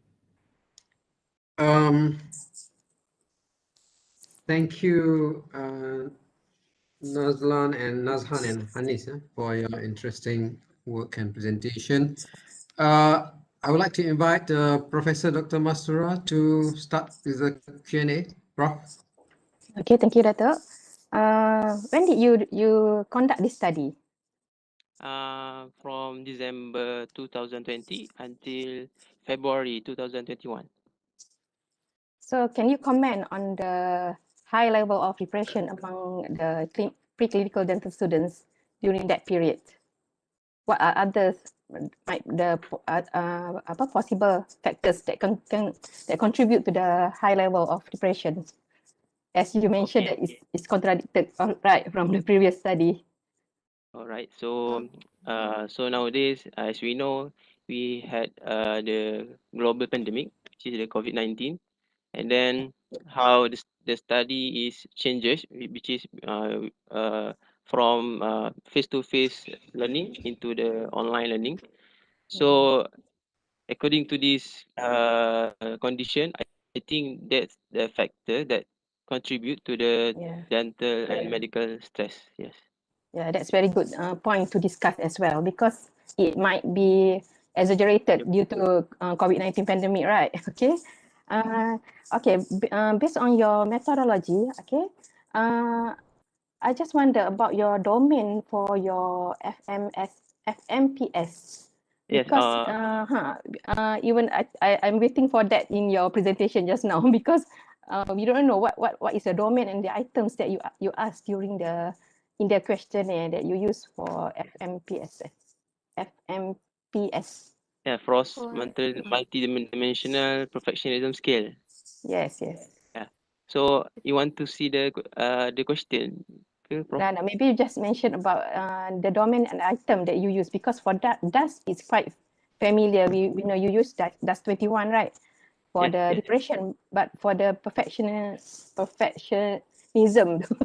okay, it's not quite clear in your presentation even. Oh, As well as so in your abstract. why we choose the FMPS? Okay, number one, why you choose, and then what are the questions that being asked, so that we can relate why it shows a significant correlation between the depression and also the perfectionism. There is a lot. There are four. Okay. There are 4 sub-skills in this questionnaire, which are concern over mistakes, parental expectation and criticism, personal standards and organization. However, we just generally calculate the results for as stated in the manual, that if the percentage is over 50%, closer to 50%, it's considered as normal. If more than that, we calculate it as the students are perfectionists. Yeah, the manual just said does not specific the number, but it just said that over 50 is more problem, and then lower the 50 is the normal. Yeah. Problems mean, I mean, because you measure the perfectionist, right? Whether they Yes, are yes. perfect Problem. or not. I mean problem mean the more perfect the student lah. The higher percentile, the more perfect the students. Yes, yes. Okay, that one need to be clearly stated, because that is actually the validity of the result, because it will reflect the validity of your findings. Okay, so be careful on that as well. Okay, so what is your recommendation based on your findings here? Okay, so okay. For your school, okay, for your faculty. For the faculty, we can see that there is high level of perfectionism that will result high level of depression. Thus, and we did the study for the preclinical students, and I think we can do the FMPS during the interview, for or before the admission of the U1, to see if the students are already perfectionists, and if they are perfectionists, and we can classify them as perfectionists, which will mainly they will depress later. So I think we can classify them as they are perfectionists. So we can. Okay, that one for the new students, but how about the one that are going to the clinical years? Because from the literature, we actually found that when they are in clinical years, they are more depressed, okay, compared to the preclinical period. So a lot of studies actually done in Malaysia. So you can cite that study as well, not only from the UK and US. Quite a number of studies done already in Malaysia with regards to the depression among the medical and dental students. So we need to think also what happen if they are now proceed to clinical years. So we have to settle this issue beforehand. Okay, thank you. Thank you, Prof. Okay. Do you strongly believe that the relationship between perfectionism and depression is always linear at all times? For me, yes. Not Yes. all the. According from my experience, yes. Really?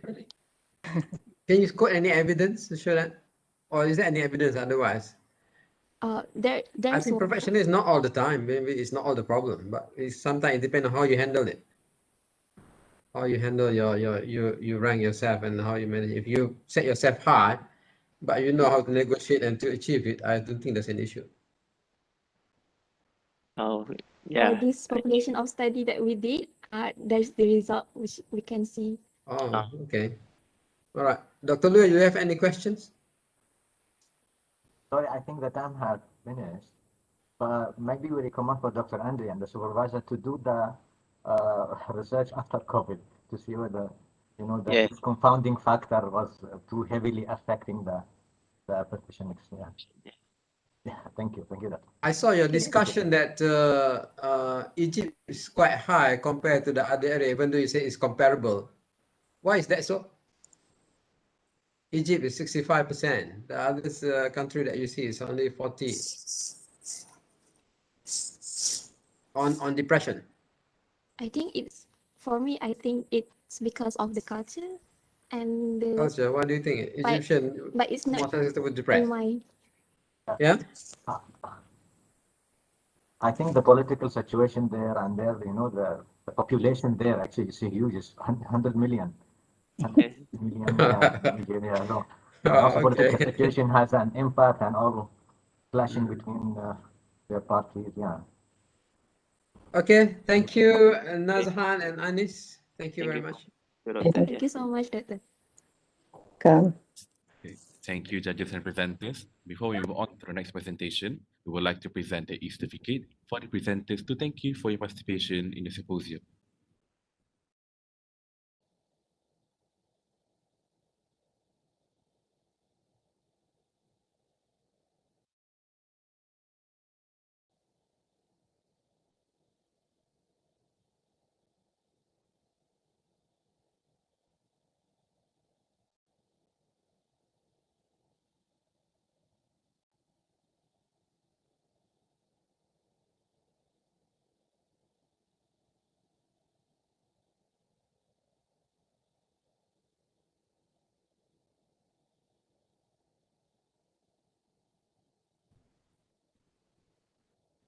Moving on to our next presentation, I would like to invite Afrina binti Zaidan and Nur Alifah binti Shuhaimi to present their topic Total Salivary Protein, Flow Rate, and MFT Index Assessment in Year 1 UiTM Data Students. Assalamualaikum and a very good day I bid to the honorable judges and audiences. First and foremost, I would like to quickly introduce our group members. My name is Afrina and along with me is my partner Nur Alifah. Today, we'd like to share with you a presentation of our project titled The Total Salivary Protein, Flow Rate and the MFT Index Assessment in Year 1 UiTM Dental Students. This is the outline of our presentation. The background of our project will be touching regarding dental caries, salivary total protein, and flow rate. According to the World Health Organization in 2020, there are 2.3 billion people that suffer from dental caries of permanent teeth. Dental caries is a process where dissolution of crystalline mineral structure of a tooth is broken down by acids derived from bacteria. The main causative agents are bacteria, diet, time, and host factors, which include an individual's salivary composition and others. Salivary protein play a major role in protecting oral tissues against bacterial, viral, or fungal infections as well as of protecting our teeth. A study revealed that there is a correlation between salivary flow rate and protein concentration. Consequently, the increase in salivary flow rate will result in an increase of protein concentrations. Due to the diversity in composition and function, saliva can be used for the diagnosis of dental caries. Worldwide, caries is measured with DMF or Decayed Missing and Filled Index. The scoring is based on the results of clinical examinations and calculation of the number of DMF teeth, ranging between 0 to 28 in permanent teeth. And in our study, we decided to do a further exploration about the correlations between the dental caries and the salivary parameters among the first-year dental students. Hence, the objective of our project are to evaluate the DMFT index, salivary total protein and flow rate in stimulated and unstimulated saliva, to correlate the DMFT index with salivary total protein and salivary flow rate, and lastly, to determine the association of unstimulated saliva with stimulated saliva towards risk of dental caries in UiTM dental students. Now let's continue with the methodology part. For the protein analysis, we collected 3 to 4 mL of the stimulated and unstimulated saliva. Later in the lab, we performed biciclinic acid protein assay to measure the salivary total proteins in both of the saliva. All our samples were prepared in duplicates and the absorbance of samples were measured at 562 nanometer wavelength. And last, we plotted a standard curve. All data were analyzed using Fisher's exact test, t-test, and Pearson's correlation test. Moving on to our results and discussion.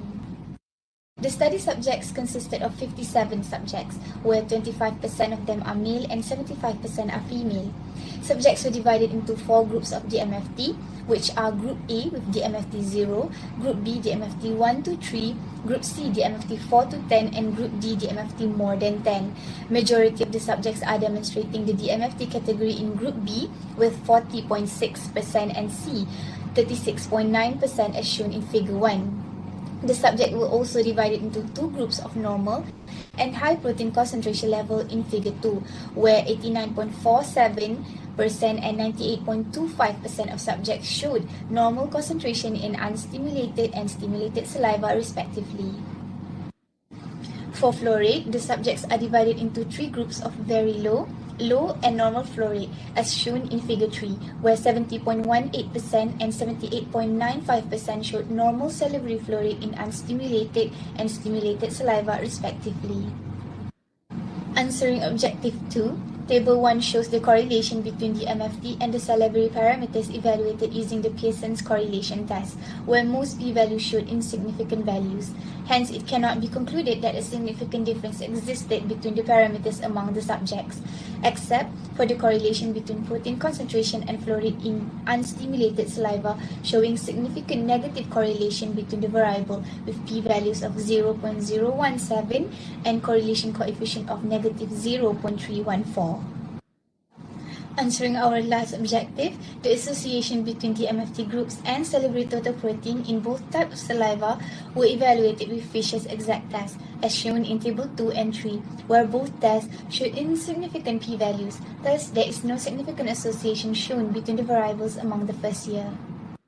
According to the results obtained, we noted that the frequency of DMFT demonstrated that a large number of subjects were carriers risk groups, showing 40.6% of the total subjects were in DMFT group B and 36.9% in DMFT group C. However, majority of the subjects had normal total salivary protein in both unstimulated and stimulated saliva, which are 89.47% and 98.25% for unstimulated and stimulated total proteins respectively. Based on our results, there is a significant p-value between the protein concentration and salivary flow rate in unstimulated saliva, but it showed a negative correlation, meaning that if the salivary flow rate increased, the protein concentration will be decreased and vice versa. In contrast, study done by Al-Alimi et al. In 2014, they found that increase in salivary flow rate will result in an increase of protein concentrations and electrolytes, so they should have a parallel increment. Theoretically, they also stated that the results may be due to the physiological and histological changes that altered the salivary flow rate throughout lifetime. Corresponding to another study done by Hamadi et al. In 2017, they identified that high levels of total salivary proteins were found in the carriers-free group compared to the DMFT group. So from our data, we observed that there was no correlation between the DMFT, total salivary proteins, and salivary flow rate for both stimulated and unstimulated saliva. The association between the DMFT groups and salivary flow rate shown in Table 4 and 5 were also evaluated with Fisher's exact test, where all the tests showed p-values higher than 0.05, showing no significant association between those two. With regards to the salivary flow rate in unstimulated and stimulated saliva, majority of carriers-free group had normal salivary flow rate. As supported by Al-Alimi et al. In 2014, this could be due to normal salivary flow rate offers a strong protection against dental caries. Concurrently, majority of carriers risk group also had normal salivary flow rate, and this may be because we measured the salivary flow rate at only one time. And it was also proven by Al-Alimi in 2014 that salivary flow rate varied from time to time. As a result, we found that there was no significant difference in the MFT for salivary flow rate in stimulated as well as in unstimulated saliva. Principally, our current study focuses on the correlations of total salivary proteins and salivary flow rate of stimulated and unstimulated saliva with the DMFT index of the first year UiTM dental students with comparison to other studies. We noticed that there was no significant correlation between every parameter tested. This is similar to a previous study done by Hamadi et al. In 2017, specified that there was no stable association between salivary proteins and dental caries with regards to the protein phenotypes, protein molecular weight, or total proteins concentrations. Generally, The relationship between total salivary protein and the MFT index has been studied by several researchers before, but the results are varied. It is notable that many factors could affect the differentiation between each of the study, such as the sample size, the age, gender, and type of saliva as mentioned by H et al. In 2019. The limitation of our study is a narrow distribution of age and gender which only involve subjects ranging from 19 to 21 years old. To conclude, majority of first-year UiTM dental students had normal salivary protein concentration and salivary flow rate in unstimulated as well as stimulated saliva. However, with no significant correlation between these parameters with caries incidence. For future study, we recommend to increase the sample size and range of age of the subjects for better results. So these are our references. With that, thank you.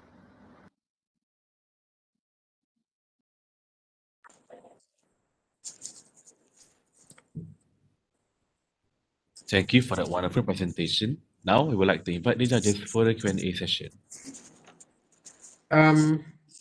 Thank you, Afrina and Difa, for your interesting presentation and some work that you have done. I would like to invite Dr. Louis to start the question and answer. Thank you very much, Dato. Very well done, Afrina and Alifa. What kind of protein, cerebral protein you have tested? There are many types of cerebral protein there. What is the type of cerebral protein you tested? You measured? I'm sorry, doctor. I can't really hear your voice just now. What is the type of cerebral protein you have tested? So for our study, we do not specify certain proteins. We tested total salivary protein. Oh, okay. So I just mentioned to the first group presented this morning, actually, Aisha and Jawida. You need to sit with them because you have come with some of the parameters, especially the salivary flow rate. So in your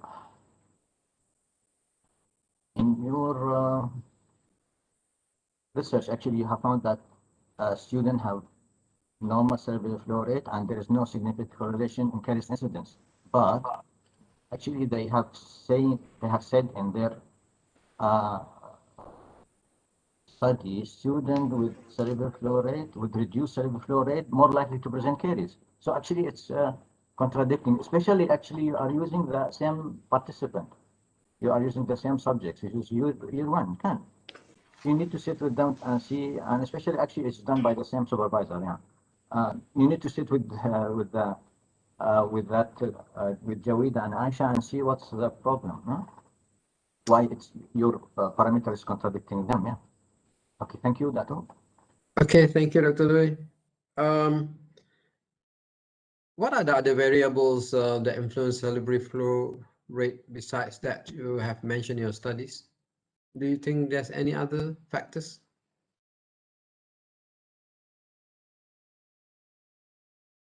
I can't hear you. Do you mute? The circadian rhythm, Doctor? Yeah, okay. Can you tell us what is circadian rhythm? So circadian rhythm is self-sustained oscillations with the 24-hour periods that regulate the diverse metabolic and also physiological process in our body. So based on few papers we've read before, there is a different depends on a different time. For example, the flow rate will be maximum during the morning and increase during the afternoon and then decrease at the evening and minimum during sleep. All right. Does this rhythm affected during Ramadan for the Muslim? I think yes, Dato'. Yes, you think so? So why? What is this? I What's think it this? I think one of Yeah. the reason is because we don't eat, because eating is one of the factors that allow us to secrete saliva. Mm. Yeah, I think the dietary patterns that reverse the what to call the rhythm of secretion. I think I agree with you. Okay, thank you very much.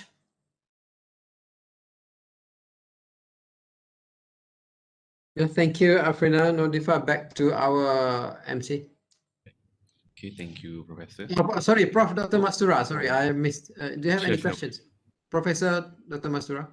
We have time or not? Yeah, I think we have. Say that. Okay, Yeah. you analyze on the correlation just now, right? So what is your mean DMFT for your subjects?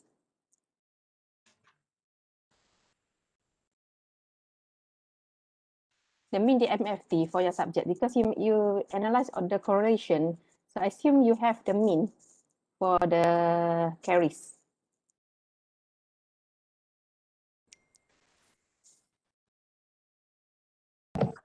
The mean DMFT, is it, Prof? Yes. So we divided them into male and female. So the mean DMFT for male is 3.65 and female is 3.21. Okay, so if you want to other than co-founders that we have for the saliva production, other than correlation, you can also use, because you mentioned about you using independent test, okay, ANOVA, but I can't see any result or findings on with that.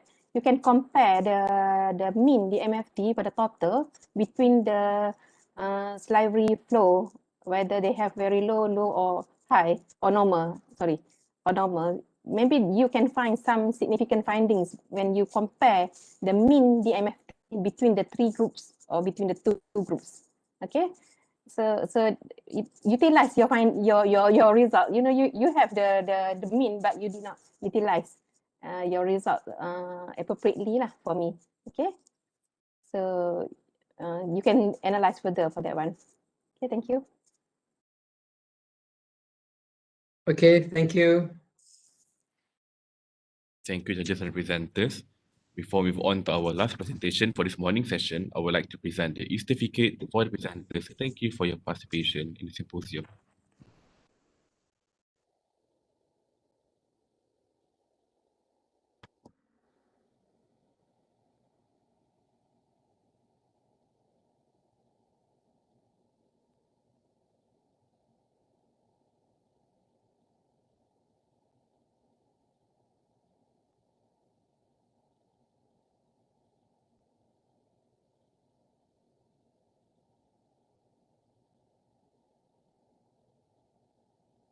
Moving on to our last presentation for this morning session, please welcome Faizah binti Amran and Nur Aisyah binti Ghazali to present their topic, Exploring Dental Hygiene Practices Among Removable and Fixed Prosthesis Patients. Assalamualaikum and good morning to the honorable judges, loyal timekeeper, lecturers and all my fellow friends. I am Nur Aisha, along with me Faizah Amran will present our elective research project entitled Exploring Dental Hygiene Practice Among Removable and Fixed Prosthesis Patients. Before I start, I would like to thank our supervisor, Dr. Nirahayu and Dr. Amiza for their support in our research. Ladies and gentlemen, adenolysis is a biological sequence of human aging with dental caries and periodontitis as the most common etiological factor. Nowadays, numerous prosthetic options are available for tooth replacement, such as removable prosthesis and fixed prosthesis. So, when the edentulous or partially edentulous patients are getting their prosthesis, the important phase, which is oral and dental hygiene, begins. Many problems usually arise in prosthesis wearers who have poor oral and prosthesis cleanliness. A study from Petter et al. Stated that even the prosthesis had a desirable pontic design and good material selection, oral hygiene measures still necessary to avoid problems such as bacterial plaque accumulation, mucosal inflammation, and halitosis.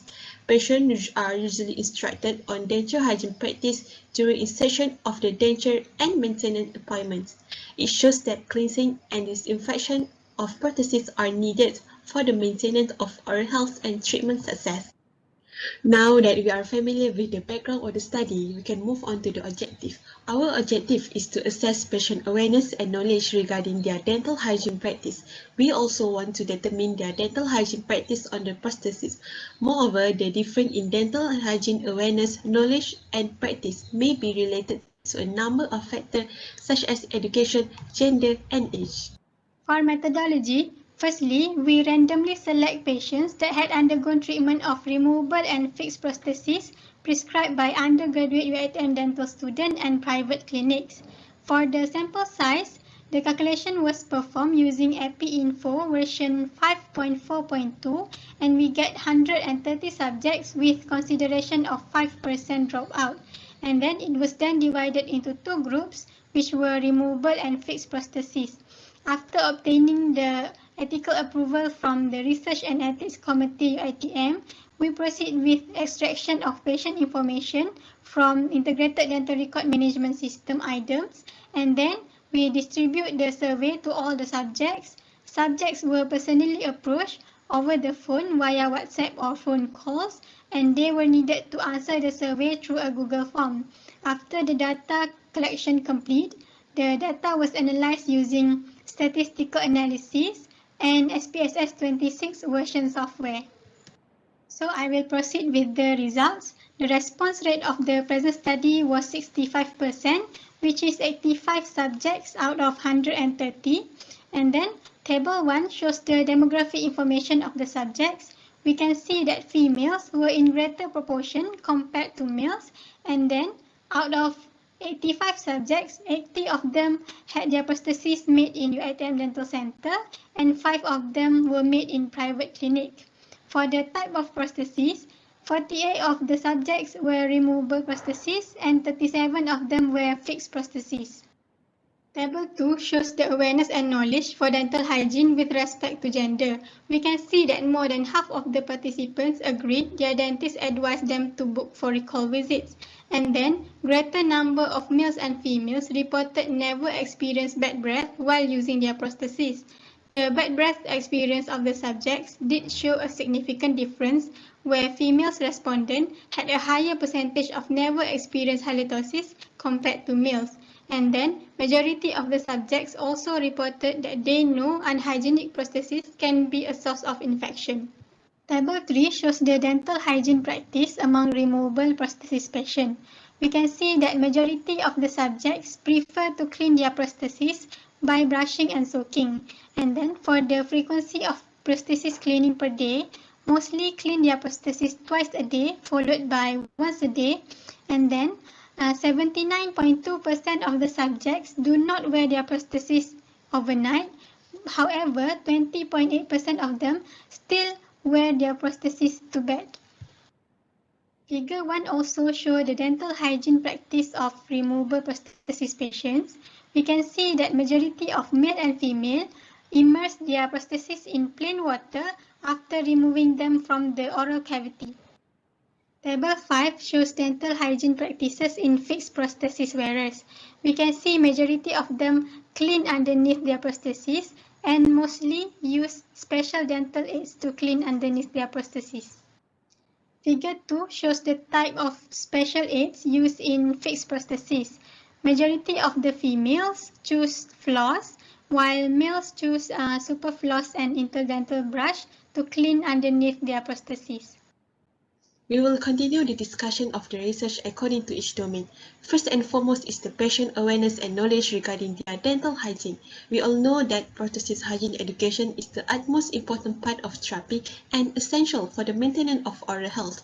From our study, 80% of our respondents never experienced bad breath while using the prosthesis, and the bad breath experience of the subject did show a significant difference, where female respondents had a higher percentage of never experienced halitosis compared to the males. And the same finding we found in Citiat et al., where 58% of male had self-perceived bad breath compared to female. And this may be attributed to many factors. Possibly female subject practice better dental hygiene compared to male. And next, our study shows that our subject had a good knowledge because majority of them realized that unclean prosthesis can lead to infection. It means most of them are aware and know the importance of prosthesis cleanliness, but almost half of respondents neglect the importance of dental visit, especially when they do not have problem with their oral health.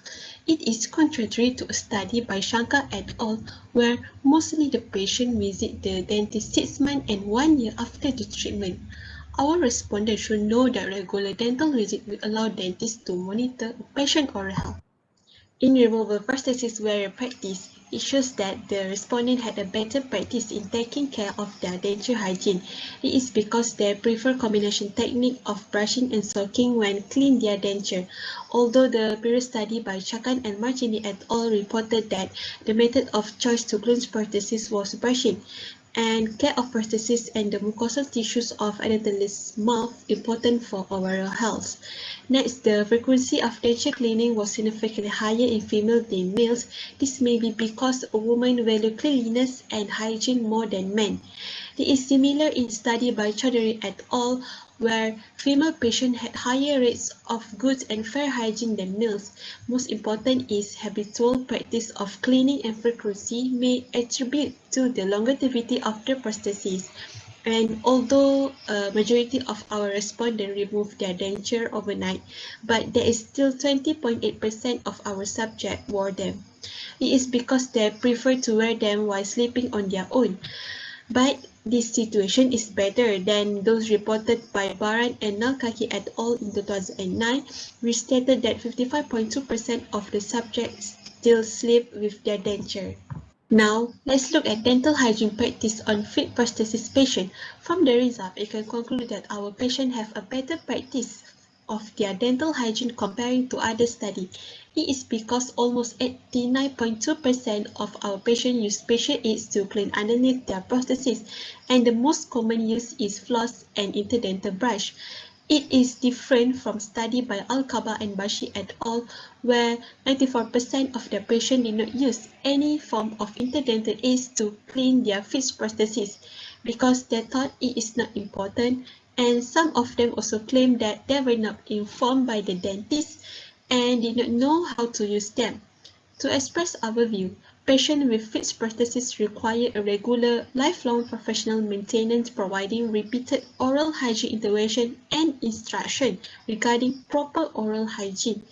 And the use of interdental aids such as floss, superfloss, and interdental brush can improve the biological maintenance of the fixed prosthesis. As for the conclusion, majority of the patients had good dental hygiene awareness, knowledge and practice. Despite this, minority of them were still not complying with the good dental hygiene even though dentists had given instruction. Because of this, dentists should emphasize a better practice among patients by reinforcement activity and allocate more time for education. These are our references. With that, I want to thank you all so much for your kind attention.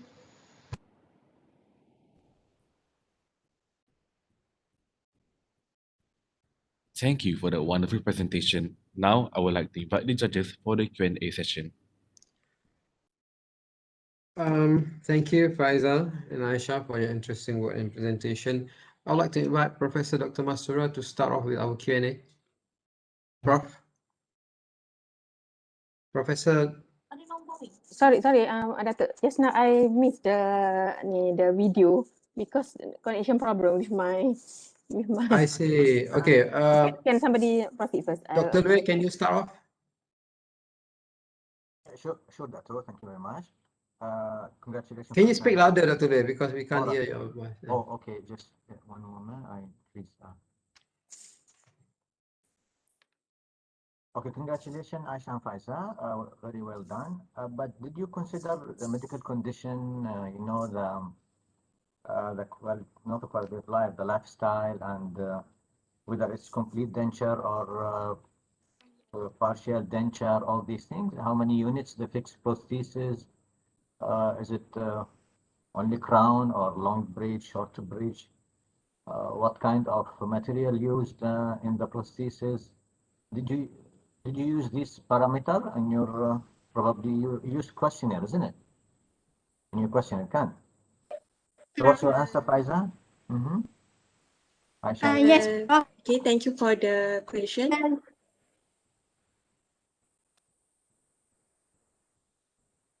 Your voice is breaking. You can speak, Aisha, I think. Okay. Thank you for the question. So, in this research, we did not focus on that group because we widen the population and not focus on this parameter because our inclusion criteria only patient who have wearing complete denture, removable denture, or fixed prosthesis. Because this factor also affect the, you know, the how they take care of their prosthesis. Okay, thank you, Dato. I think. Okay, thank you, Dr. Lui. Aisha, you mentioned in your conclusion that you need to spend more time on education to improve the oral hygiene care among the patients. Do you think that education will be impactful for these patients? For the minority patient that is not taking care of themselves? Okay. Yes, there is a certain patient that do not practice well. But I think when we give education and more awareness to the patient, like use dental kit hygiene and demonstrate to them or provide them with pamphlet to take home, so maybe they will be more aware and will be more practice on their practices. Any evidence to show that this work from your reading?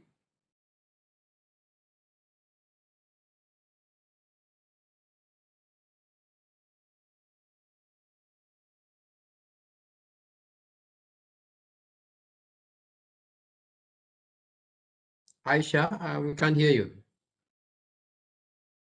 Aisha or Faiza, anyone can answer the questions? I think more of them have poor connection, Prof. Okay. Okay. We did not find yet the evidence to prove that when we give more education or practice on other papers, but we can get a try to increase to give them more education.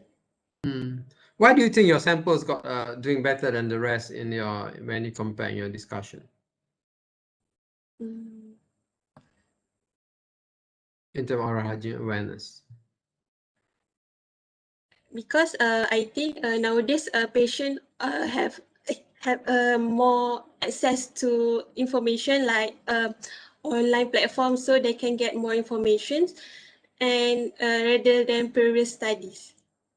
Because recent years patients are more on social media platform and more information they can get from that. Or the previous studies done in the era before the social media, right? Is that right?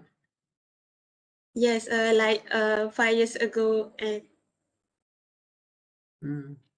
Okay. All right. Thank you, Faiza and Aisha.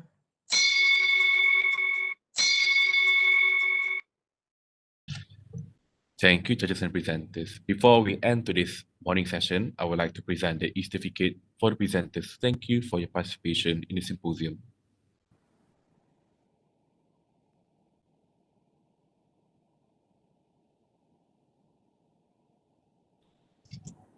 So this concludes the oral presentation for this morning session. Thank you all for attending. We hope you have learned and enjoyed the presentation. See you in the afternoon session of this oral presentation, which will be held at 2 p.m. A reminder that the link for this afternoon session will be the same as this morning's one.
Hey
everyone, today I'm going to show you some easy exercises as well as some stretches that you can do whether you're at home, at work, whenever you need a little break so that you can maintain a proper posture for the health and strength of your back.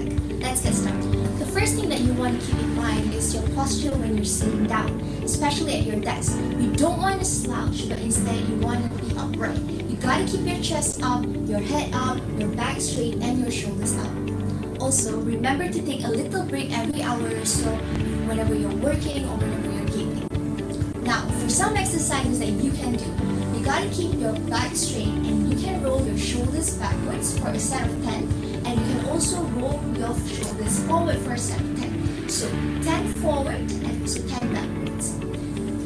Lastly, you can do the stretch at your desk. You can put your hand above your elbow and you can stretch your elbow. Lastly, you can do this stretch at your desk. You put your right hand above your elbow and you pull it down and you drop your head at the opposite side.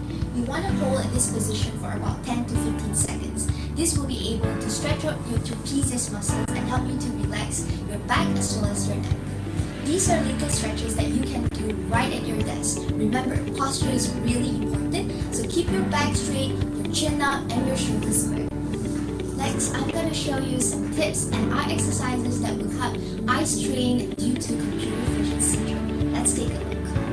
A lot of us these days are spending more time in front of a computer screen or cell phone throughout the day, and when we spend this much time on a device that is only a few feet away from our face, it can cause muscle strain to our eyes. So, tip number 1 is to take frequent breaks. When you stare at a digital device for too long, your muscles will start to cramp up, and we call this as the accommodative spasm.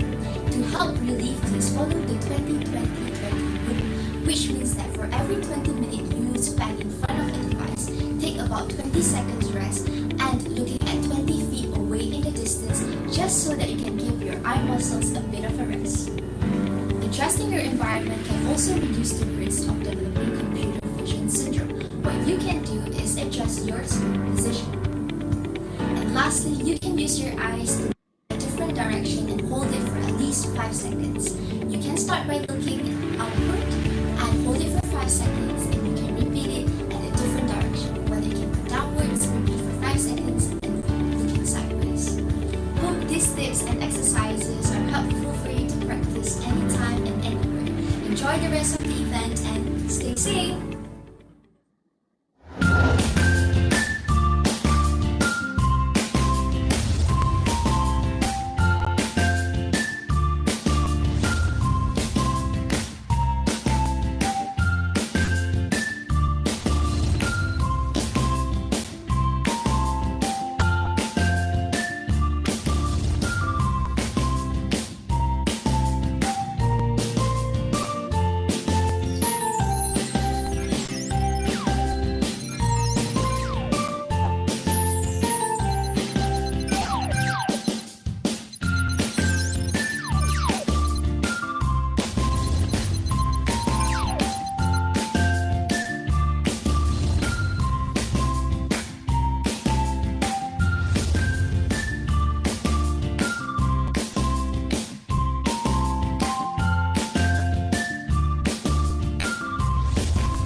Assalamualaikum and good morning to respective panels for this presentation. First and foremost, I would like to introduce Nur Jawida Raihan, and alongside me is my partner Nur Aisha Azman. We are fourth-year dental students from UiTM. I would like to begin by expressing our gratitude to our supervisors, Dr. Nurul Izzah Muhammad Sarmin, Dr. Hasna Begum Said Gulamhan, and Dr. Marlena Kamar Zaman for their guidance throughout this research. Aisha and I would like to present our research entitled Evaluating the Association of Salivary Parameters and Dental Caries Assessment among Year 1 dental students in UiTM Sungai Buloh. Dental caries, commonly known as tooth decay, is an oral disease with the progressive destruction of teeth by bacteria acting on sugars and other fermentable carbohydrates on the tooth surfaces. Although preventable, is one of the most chronic infectious diseases among children and adults and remain one of the common diseases throughout the world.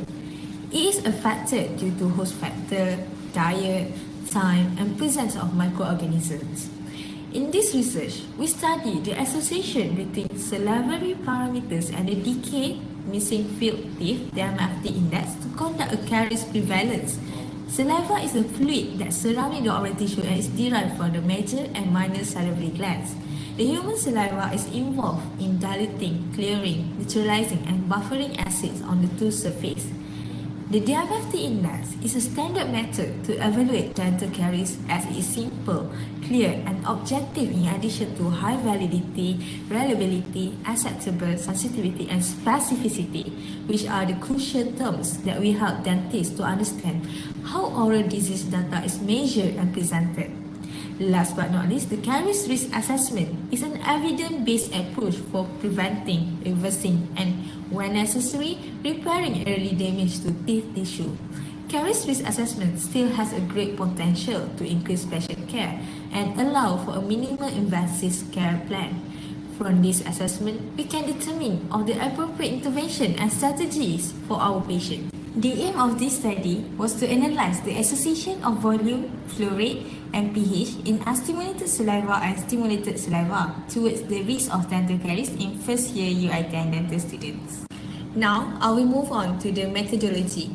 Our sample size was calculated based on EpiInfo application. 69 out of 82 first year UiTM dental students were selected as subject using convenient sampling method. For dental examination, subjects' dental record were assessed during the MFT index.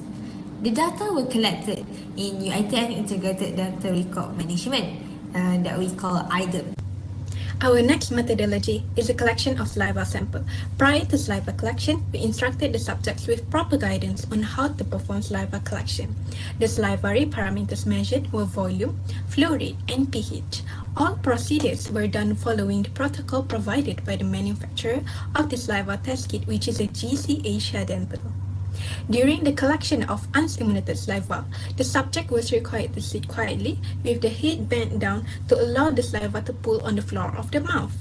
Unstimulated saliva was collected in 5 minutes duration, where every 1 minute saliva was pooled and spitted in a sterilized graduated collection tube. For pH measurement, the pH indicator strip was dipped into the tube containing the resting saliva, and the pH was red in color coding, either green, yellow, or red. Meanwhile, during collection of stimulated saliva, subjects were required to chew paraffin wax for 5 minutes. Measurements of volume, flow rate, and pH were similar to unstimulated saliva procedures. Then, we used SPSS version 26 for data recording and analysis. Firstly, an independent sample t-test was used to compare the mean of unstimulated saliva and stimulated saliva parameters. Secondly, Pearson's correlation coefficient test was performed separately for unstimulated saliva and stimulated saliva to study the association between salivary parameters and DMFT. Finally, the calculation of DMFT and caries prevalence rates of first-year UiTM dental students were computed in Microsoft Excel database. From here on, I am going to discuss our findings from this research. In the table below, it shows the result of independent sample t-test for the mean of salivary parameters between two groups of saliva. The result displayed a significant difference with a p-value equals to 0 for volume, flow rate, and pH. Therefore, we reject the null hypothesis that there was no difference in salivary volume. flow rate, and pH between stimulated saliva and unstimulated saliva. The concentration of low saliva production in stimulated saliva is when the sum is less than 5 milliliter and is considered normal if more than 5 milliliter, quoted in the study by Rahiotis. From our result, we obtained the mean volume of unstimulated saliva and stimulated saliva of 2.43 and 7.94 respectively. Hence, the numbers are still within the normal range. Moreover, according to Cruz in 2013, the normal flow rate ranges from 0.25 to 0.35 milliliter per minute for unstimulated saliva and 1 to 3 milliliter per minute for stimulated saliva. We obtained the mean flow rate for unstimulated saliva of 0.45 milliliter per minute and 1.80 milliliter per minute for stimulated saliva. Thus, it showed that the mean for unstimulated saliva was slightly higher than the average value. Furthermore, a study done by Farsi in 2007 stated that the optimum range for pH was 6.6 for unstimulated saliva and 7.4 for stimulated saliva. Our result exhibited the mean pH 7.21 and 7.48 in unstimulated saliva and stimulated saliva. Farsi also expressed that the higher the physical pH, the higher the flow rate. Next, the result from our Pearson test showed no statistically significant correlation in all variables for both unstimulated saliva and stimulated saliva with p-value more than 0.05. To answer our main objective, it clearly shows that the increase or decrease in each salivary parameter did not significantly relate to the increase or decrease of the DMFT index. This statement is supported by the study done by Rahiotis et al., where he proclaimed that the absence of association is because the etiologies of dental caries are multifactorial. There are other proven causes that can lead to dental caries, such as diet and oral hygiene. In addition, the result from Microsoft Excel database showed that the frequency of subjects with decay, missing, and failed teeth were 47, 5, and 35 respectively. The calculation for dental caries prevalence in first-year dental students was significant because these students were described as an individual with satisfactory dental status and bear a thorough knowledge regarding the causes and how to prevent dental caries. However, subject to dental caries was calculated to be 68.12%, with only 31.88% only were caries-free.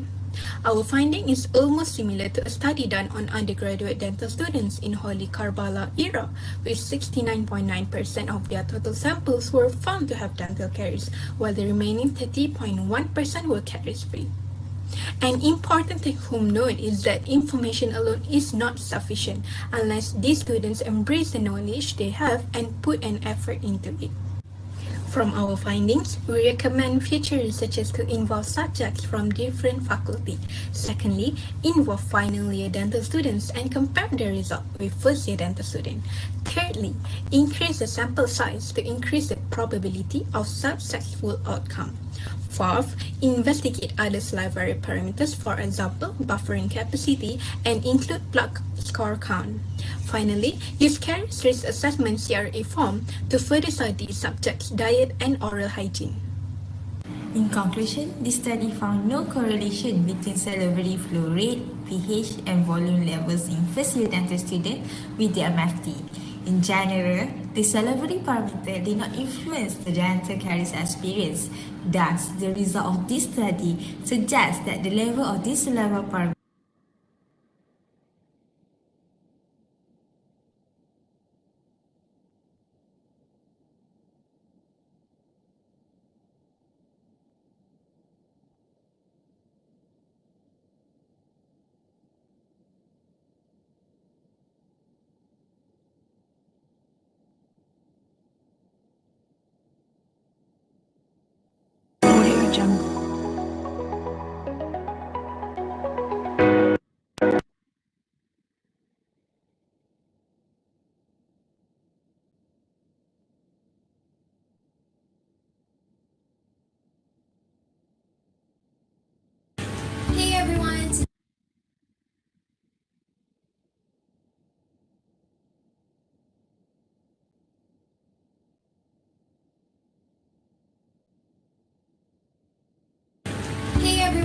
today I'm going to show you some easy exercises as well as some stretches that you can do whether you're at home, at work, whenever you need a little break.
Audio Jungle.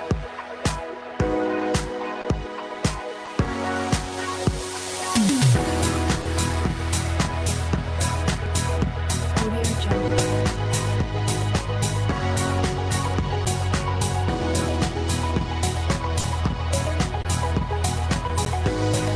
Audio Jungle.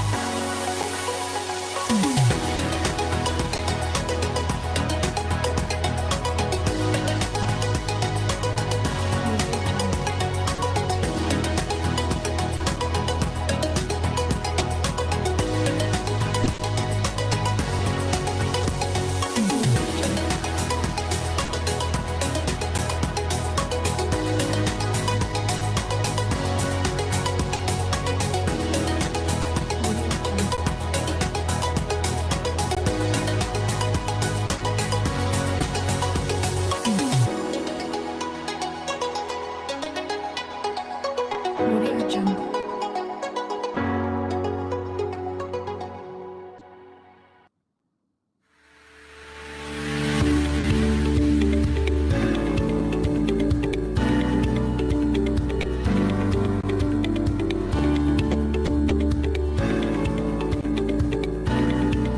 Assalamualaikum and good morning to respective panels for this presentation.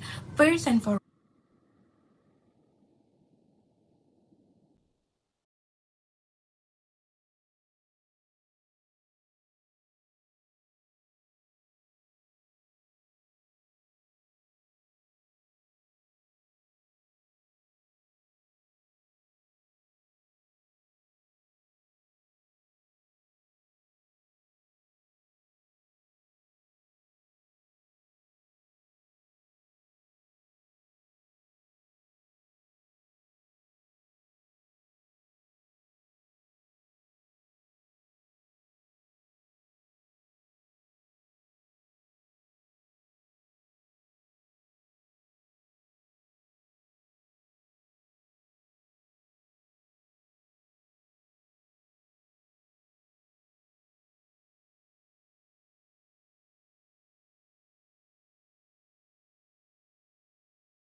Assalamualaikum, Puan.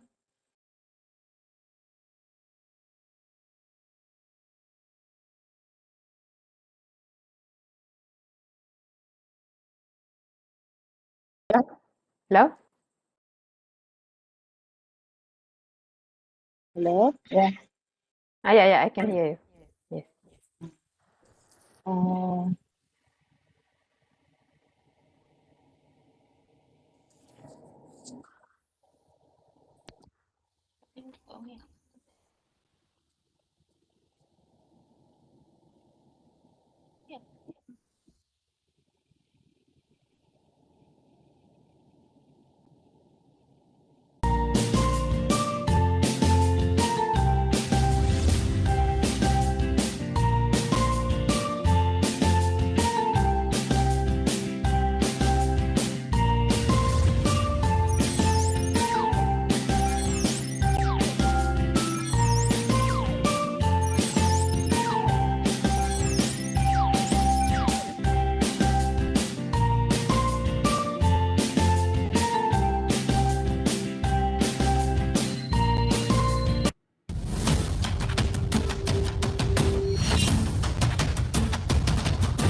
Assalamualaikum and a very good afternoon to all the honorable judges, professors, doctors, lecturers, and fellow friends.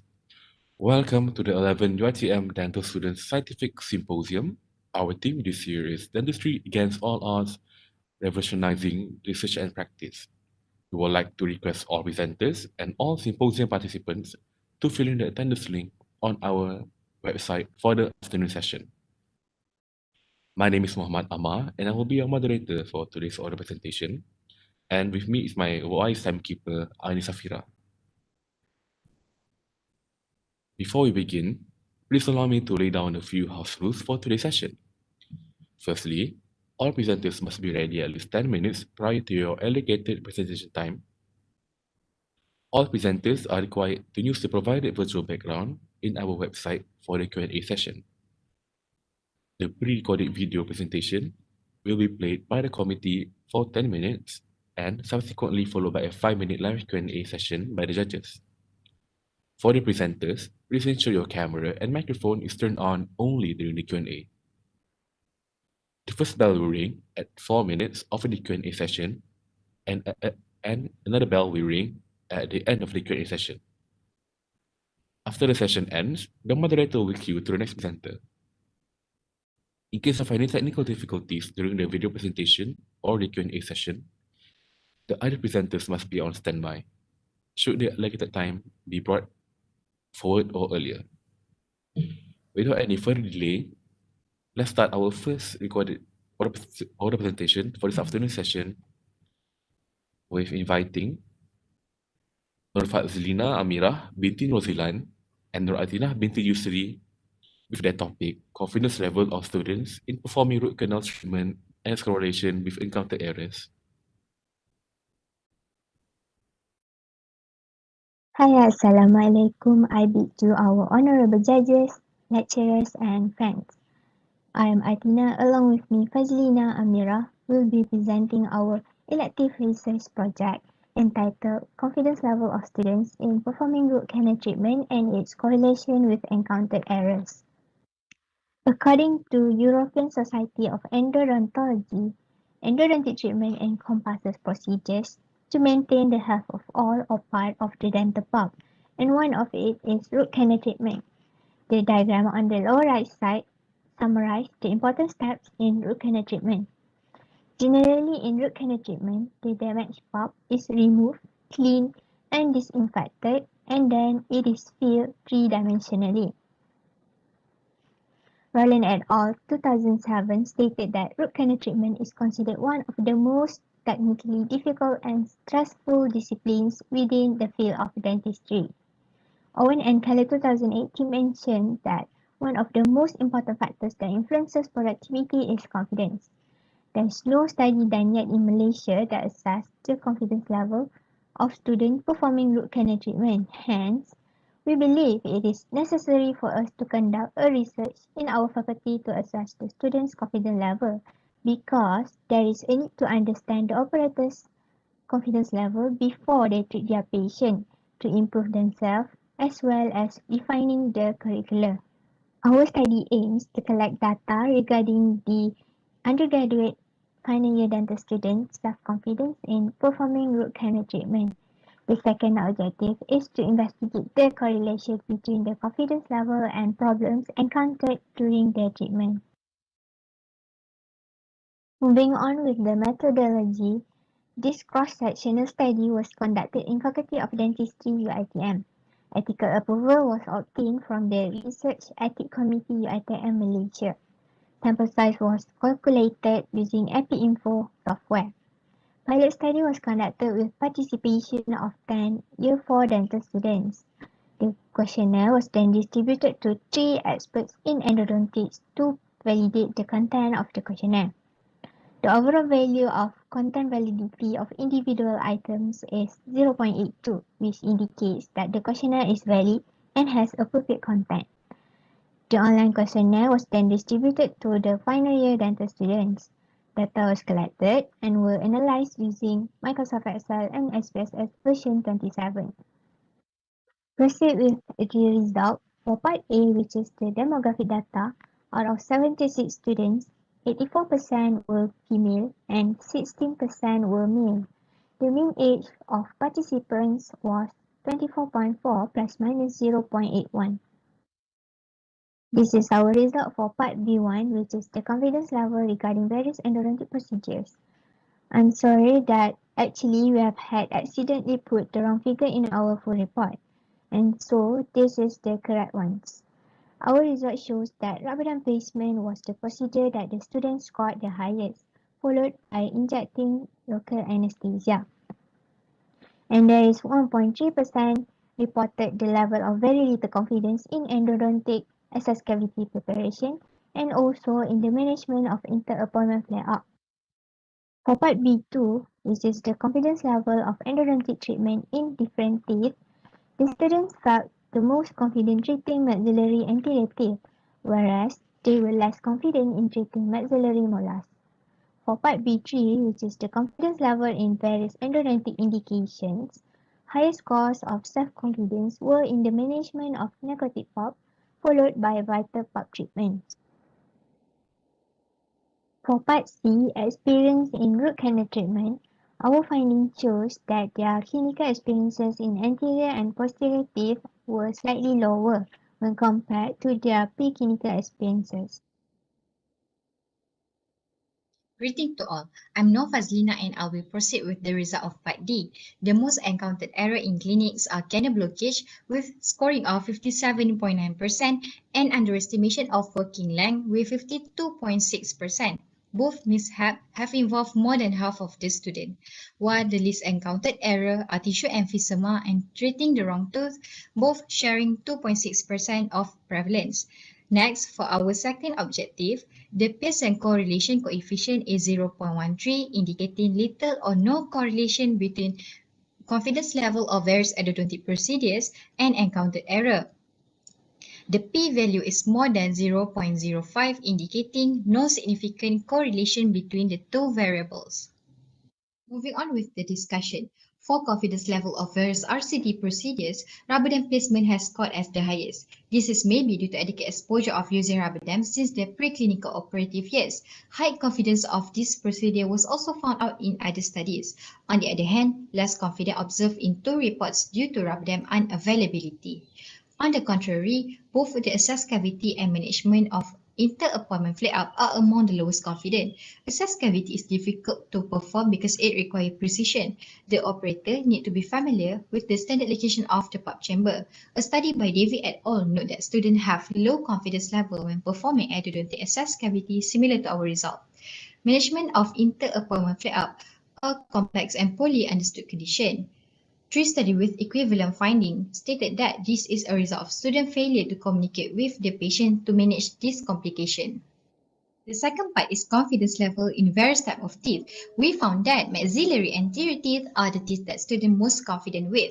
This is due to their location, which makes the teeth more accessible to be treated when compared to maxillary molar.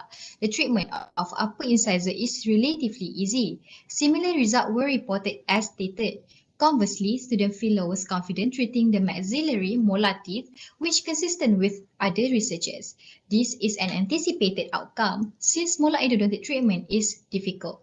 RCT of upper molar is complicated due to the location, which makes the inability to see directly and need aids from the mouth mirror, and complex anatomy due to presence of second mesobuccal canal, which are difficult to locate and prepare. Meanwhile, necrotic pulp is the most confident in the management of different endodontic indications parallel with Matfa and Senan study, as it is the most common clinical diagnosis. For vital pulp treatment, it is scored as the second highest confidence, similar to Tana et al. In 2013 study. As for the clinical and preclinical experience, the students have started their endodontic course since year 2. However, current pandemic situation have imposed a lot of challenges. Hence, some of the students did RCT on extracted teeth, which may suggest why the confidence level is high.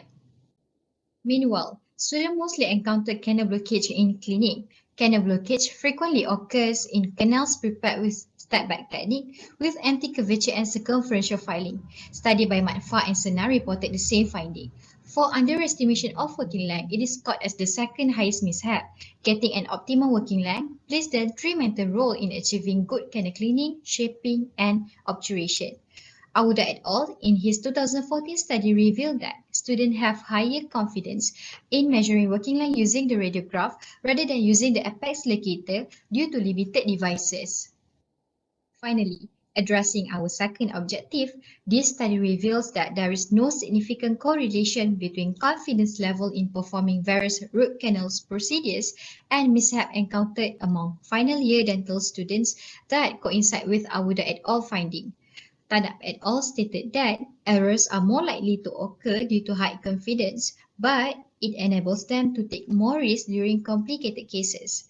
Awuda et al. Also found that there is no association between confidence level and number of performed RCTs. In conclusion, final year students exhibit high mean confidence of 80% in performing various root canal procedures.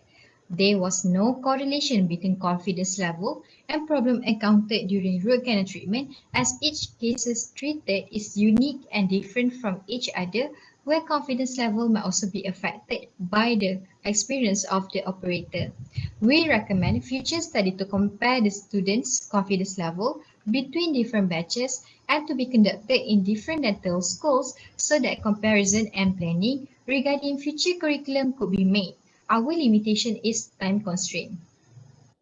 So this is the QR code for you to access our references. With that, thank you.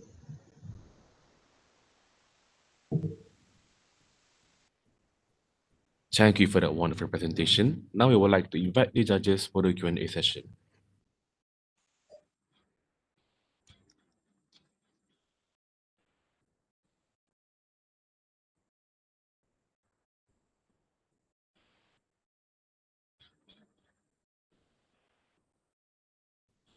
Datuk, your mic. Sorry, I am sorry. Okay, thank you, Nur Fazlina and Nur Atina for your interesting work and presentation. You got the results. There's no correlation between the confidence level and the complication. So why do you still suggest further studies? Okay, for the study might be because each case is treated by the student is different. So this might affect the confidence level of the student that show variance in result. So for the study might also have different result from us because from the study that we cited about they also have variance of result. Like about 2 studies show high confidence, another one study show neutral, another one study show low confidence. So this variance of the result could take into consideration of which to improve our endodontic curriculum. What is your belief? Or what do you think? How does this confidence level affect the clinical practice? Okay, for me, it's really based on self-belief. Like some people have high confidence level. However, they did not realize that they may have made the mistakes. But some people who have good skills might also have low self-confidence. Like it's really self-perception and really subjective. So it was hard to tell the truth. All right, tell me actually what the problem that you want to solve here. Okay, from our study, we got that we got the data regarding the less confidence, the most confidence. Also, we got to collect the data regarding the most mishap encountered. So for the less confident, maybe we can go into research more about why the student feel less confidence. So in order to tackle the problem. However, for the mishap, in our study, we conclude that canal blockage. What is the problem? Problem. You want to say the problem you want to tackle. What is the problem you want to tackle? Okay,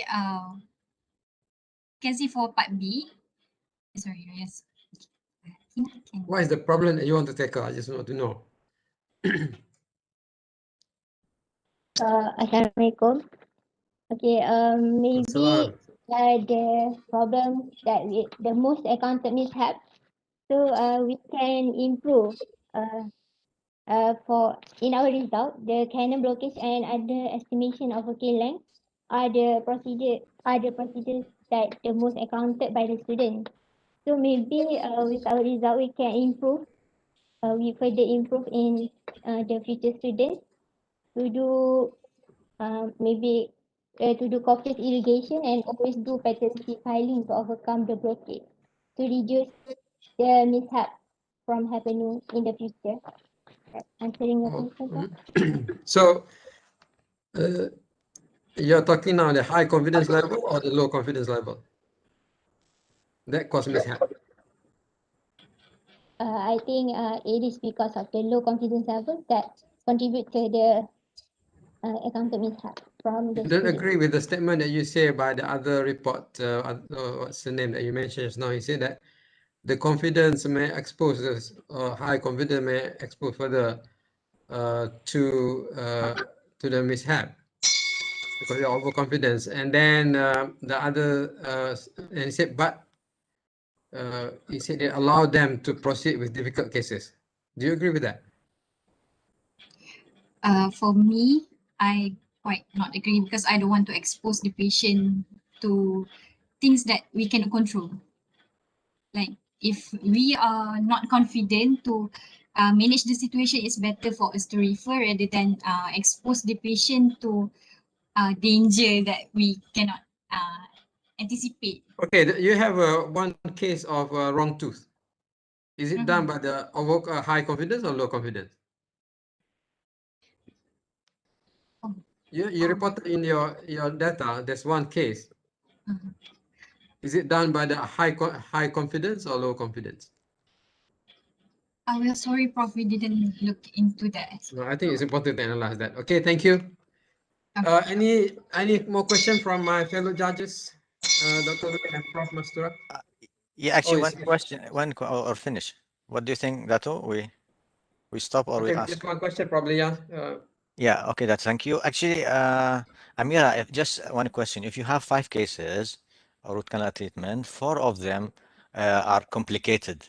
So complicated cases, really complicated cases. Do you think your confidence will be minimized after you do these 5 cases? 5 cases, 4 of them are very complicated. So this will be minimizing your confidence or not? I'm sorry, Doctor. Does it like? Can you repeat your question? I didn't catch the first one. This one. Sorry. Yeah, again, if you receive many complicated cases, so do you think this one will improve your confidence or reduce your confidence? Did they have completed the cases? No, complicated. SUSA. Very complicated, okay. Yeah. So this will improve your confidence or minimize your confidence? I think it based on the experience again. Like, did they finish up the complicated cases successfully, or did they like face on many challenges that may cause lower confidence? But if they got they achieve good technical quality of the kind of treatment in the complicated cases, for me this might affect and give high confidence to the students. However, if things otherwise happen, like many complications, they did not achieve good technical quality, so this might cause the student to have lower confidence. Yeah, actually, it depends on the training and skill you are having through these cases. Thank you. Thank you. Okay, thank you, now Fazlina and Atina. Back to our MC. Okay, thank you. Thank you, judges and presenters. Before we move on to the next presentation, we would like to present the certificate for the presenters to thank you for your participation in this symposium.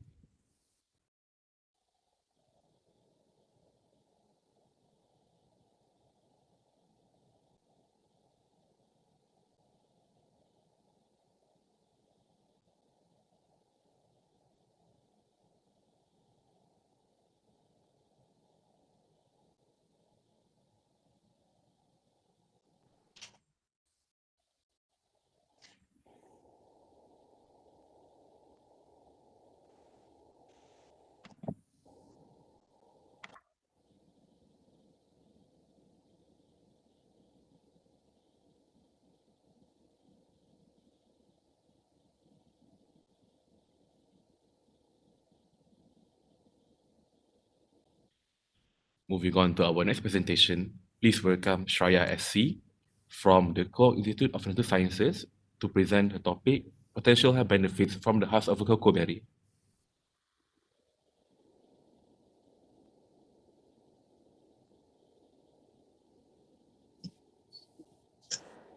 Good afternoon, everyone. I'm Shreya, undergraduate student from Core Institute of Dental Sciences. I'm here to present my paper on potential health benefits from the husk of cocoa berry. Cocoa berry, otherwise called as Theobroma cocoa, is largely used in chocolate industries. As chocolates have always been a fan favorite among both young and old. But it is the dentist who is raising the concern about chocolates. We know that sucrose is proved to be the arch criminal in the etiology of dental caries. Chocolates are the combination of both cocoa and sucrose, in which they contain greater amount of sucrose along with cocoa. So our focus went on cocoa berry. About 70% of the world's cocoa bean come from 4 West African countries. These are Ivory Coast, Ghana, Nigeria, and Cameroon. The Ivory Coast and Ghana contribute to the 50% of the world's cocoa production. So cocoa beans are widely used in making chocolates. It is dried, fermented, and roasted to yield cocoa chocolate and cocoa butter. So the aim of our experiment was to assess the available biochemicals and antioxidants in the husk of Theobroma cocoa. The outer part was called as cocoa pod or husk. The inner part is called as cocoa bean. Coming to methodology, collection of cocoa berry from cocoa plant. The outer husk was separated from the berry. The husk was sun-dried for 3 days and grounded into powder. 5 grams of grounded powder was mixed with 100 ml of distilled water.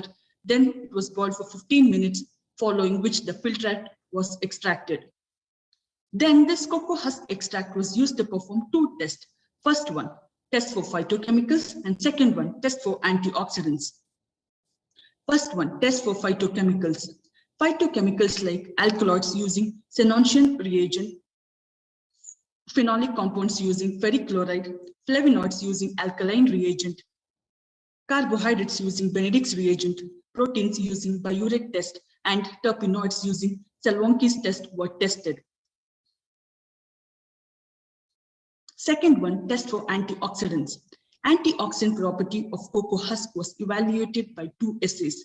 First one, total antioxidant activity. Second one, ferrous reducing power assay. Coming to results, phytochemicals like alkaloids, carbohydrates, and terpenoids were found in the husk of Theobroma cocoa. In total antioxidant assay, 100 grams of husk demonstrated antioxidant activity equivalent to 2,400 milligrams of ascorbic acid. In ferrous reducing power assay, 100 milligrams of cocoa husk extract had free radicals reducing capacity equivalent to 3,104.5 milligrams of ascorbic acid. From the year 2014 to 2019, in different parts of the world like Brazil, Ghana, Nigeria, Indonesia, Croatia, they conducted the experiment regarding cocoa pod husk. 2014 in Brazil, fermented cocoa pod husk extract was used to perform the experiment. Their aim was to study antibacterial activity, and they found phenols, steroids, and terpenoids. In 2015, their aim was to study the properties for the use of nutraceutical and functional pharmaceutical. 2016, their aim was to study the application of antimicrobial, antioxidant, and larvicidal agents. 2017, their aim was to study the antibacterial activity against Enterococcus faecalis. In 2018, their aim was to test for phytochemicals. They found theobromine, caffeine, and flavonoids. In 2019, their aim was to determine the minimum inhibitory concentration of cocoa extract against Enterococcus faecalis biofilm. Again, in 2019, their aim was to determine the evidence of the differences between root canal wall cleanliness when treated with 8% of propolis extract. From the previous discussion, the summary was that cocoa pod husk was found to have high nutritive value, that is dietary fibers and proteins. It exhibited antibacterial and antimicrobial activity. It contributed to antioxidant properties, and it can be nutraceutical and functional pharmaceutical. In our present study, phytochemicals identified from cocoa pod husk were alkaloids and carbohydrates, which were not reported in earlier studies, along with terpenoids. In our present study, antioxidant properties were attributed to the presence of ascorbic acid. In 2016, in Nigeria, country in West Africa, when experiment was conducted using cocoa pod husk, the pod husk extract was found to have some antioxidant properties. The dietary intake of small doses of alkaloids have therapeutic uses as muscle relaxants, tranquilizers, painkillers, and antimicrobials in human body. Carbohydrates are the main source of body's energy. It fuels our brain, kidney, heart muscle, and central nervous system. Terpenoids were found to be useful in prevention of several diseases, including cancer, and also have antimicrobial, antiviral, anti-allergenic, antispasmodic, anti-hyperglycemic, and immunomodulatory properties. The presence of phytochemicals like alkaloids, carbohydrates, and terpenoids initiated us to explore for the presence of antioxidants. Antioxidants scavenge free radicals from the body cells and prevent the damage caused by oxidation. Antioxidants such as vitamin C and vitamin E boost our immune system. Antioxidants lower the level of low-density lipoprotein, thus preventing plaque deposition in the blood vessels. So the best food sources of vitamin C are yellow bell peppers, guava, lemon, strawberries, papaya, broccoli, kale, grapefruit, orange, and kiwi. To this list, probably we can include the cocoa pod husk in future. So cocoa pod husk suggests to aid in metabolic system of humans, that is alkaloids, probable nutrient value of husk, that is carbohydrates, role to combat diseases in the body, that is terpenoids, a potent antioxidant similar to ascorbic acid, that is vitamin C. So Theobroma cocoa or cocoa pod husk can be of health benefits. Thank you.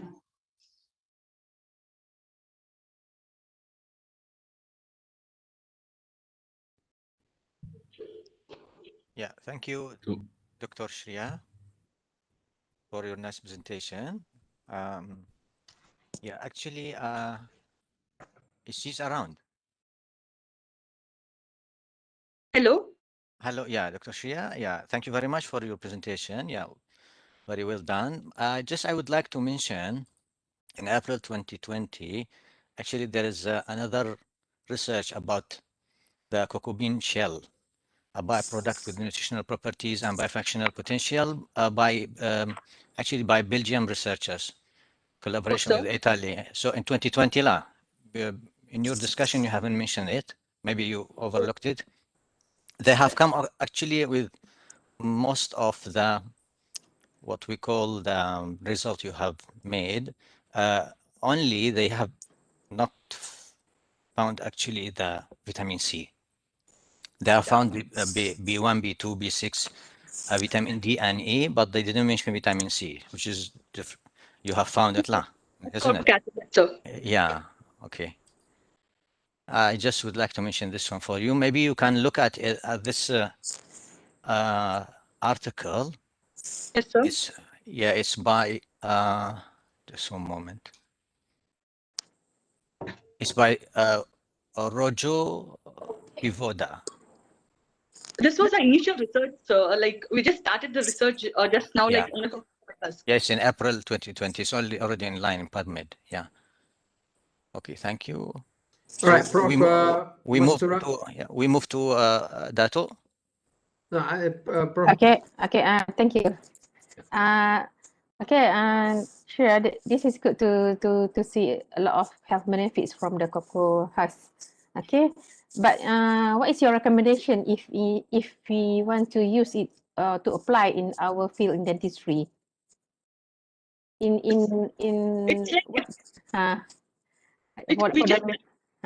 research, and we did the phytochemical analysis. It was our initial research where like we found that there were like some benefits in the pod husk. So we were like, a curiosity made us to like investigate on this like phytochemicals. Then we found out the antioxidant property, which are very like good for gingiva, and like this can like literally prevent like some of the like problems like dental plague and other things. Like it's very good for gingiva, and it helps the prevention of like normal like oral cavity like oral like some of the diseases and everything. And so like we just like a curiosity just went on that and we just started to investigate on it. Maybe can be put as a filler, right, for the for the restoration, if it, because I guess it's having antimicrobial benefits as well. Like, and immunomodulatory, so many like we just like we initiate our research. Yeah, that's good. It's good to go for this one because we can see already the benefit. I think that's all from me. Thank you. Thank you, ma'am. Shira, what is your how you plan to take on this work to make it viable for the clinical application later on? What's the next thing that you're going to do? So next thing is like my guide is going to like tell us, and we have like we just started it. So like we thought of like pot, then we investigated and we found out some phytochemicals and it has some benefits also. Then we tested the next one that was antioxidant and it had some benefits. So we like it's not like we are like we just started it, so we have to, it's like a long way run and there's so many like benefits from it. It's just have, like my guide is going to guide and we are just going to like I'm just going to like further like we are just going to explore about it. Okay. Is your what do you call it? Your finding is quite diverse. You got so many things. Okay, which one do you want to have the best bet? Which one you got the most promising? So sorry, I didn't get you. You know, you come up with so many benefits. You know, antioxidants and so on. So many and multiple. So which one you want to focus? You think that you probably want to put your effort on to be well? Yeah, really goes on like the like antioxidant and the benefits like which we can like give to oral cavity, like the main focus goes on the oral cavity and the benefits which can give. And like when further we want to just explore about this and we want to see like what and all benefits we have, and so that we can just explore about it and get all the benefits out of it, and so that like we can just make a good like products from it, like how it is useful and what are the uses of it and how it can use, like how we can get its use like completely. All right. Thank you, Shreya. Thank you for joining us. Yeah. Thank you, sir. Thank you. Bye. Thank you, sir. Bye. Thank you, judges and presenters. Before we move on to our next presentation, we would like to present the e-certificate for the presenters to thank you for your participation.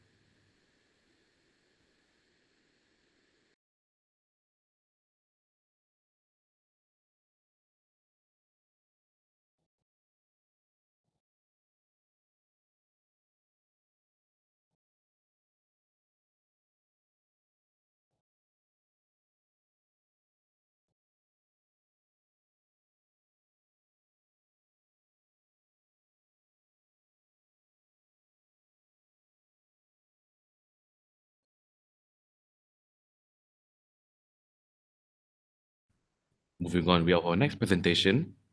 Please welcome Roshahinas binti Mahadi and Wan Fatimah binti Wan Fatul to present their topic, In Vitro Study, Can Tocotrienol Stop Oral Cancer Cells from Proliferating?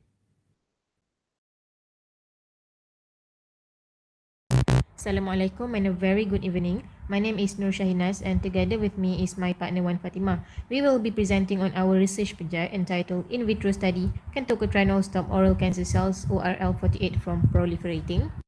Welcome to our presentation. Before we go further into the presentation, I would like to emphasize on the significance of our study.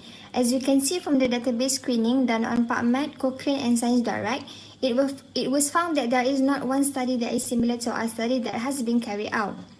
We used oral squamous cell carcinoma lines, ORL48, obtained from Cancer Research Initiative's Foundation, Cardiff. It was taken from the mouth and gum of a 79-year-old Sikh female without predisposing habits. Next, we will move on to the main focus of our study, which is the vitamin E, which consists of two categories, which are tocopherol and tocotrienol. Each has 4 different isomers, namely alpha, beta, gamma, and delta. Since the late 1980s, tocotrienol was given less attention because it was discovered later in the mid-1960s. For 30 years, all research are focused on tocopherol, where it was first isolated in 1936. Despite the growing research on tocotrienol, they are still confused with tocopherol. And lastly, alpha-tocopherol is regarded as the dominant form of vitamin E. The abundance of alpha-tocopherol has caused an oversight of superior properties of tocotrienol. Even some studies showed that tocotrienol was more effective than alpha-tocopherol. Unfortunately, only 3% of studies are conducted for tocotrienol isomers. Moving on to problem statement, the current treatment for cancers including surgery, radiation and chemotherapy have failed to completely put an end to cancer. Not only the cost for most of the therapies available are high, there is significant post-treatment morbidity and mortality secondary to recurrences. Our objectives are to determine the in vitro cytotoxicity capacity of alpha, beta, gamma and delta tocotrienols on oral squamous cell carcinoma cells and to compare the cytotoxic effect among all isomers of tocotrienols. Our research procedures start off with preparation of cell line, followed by subculture, compound preparation, cell counting, and lastly MTT assay. We prepared our cell line using complete media, then the cells were incubated approximately 2 to 3 days until it reached 70 to 80% confluency. The cells were checked microscopically daily to ensure they are healthy and growing as expected. Once the cells reach confluency, we subcultured the cells. In the meantime, we prepared our compound which are alpha, beta, gamma and delta tocotrienol by diluting them in the MXO. Then, different concentration needed for the study which are 10, 7.5, 5, 2.51 and 0.1 microgram per ml were prepared using DMEM supplemented with 10% fetal bovine serum and 2 ml of penicillin. After we have subcultured our cells, we will do cell counting to check whether the cells are ready for seeding. So when the cells are ready for seeding, MTT reagents were prepared. The cells were seeded in a 96 well plate at a cell density of 3 times 10 to the power of 4, followed by incubation of the plate for 24 hours. Next step, the cells were treated with various concentration of tocotrienol and incubated again for 72 hours. After that, MTT reagents were added, incubated again for 2 hours and observed using ELISA reader.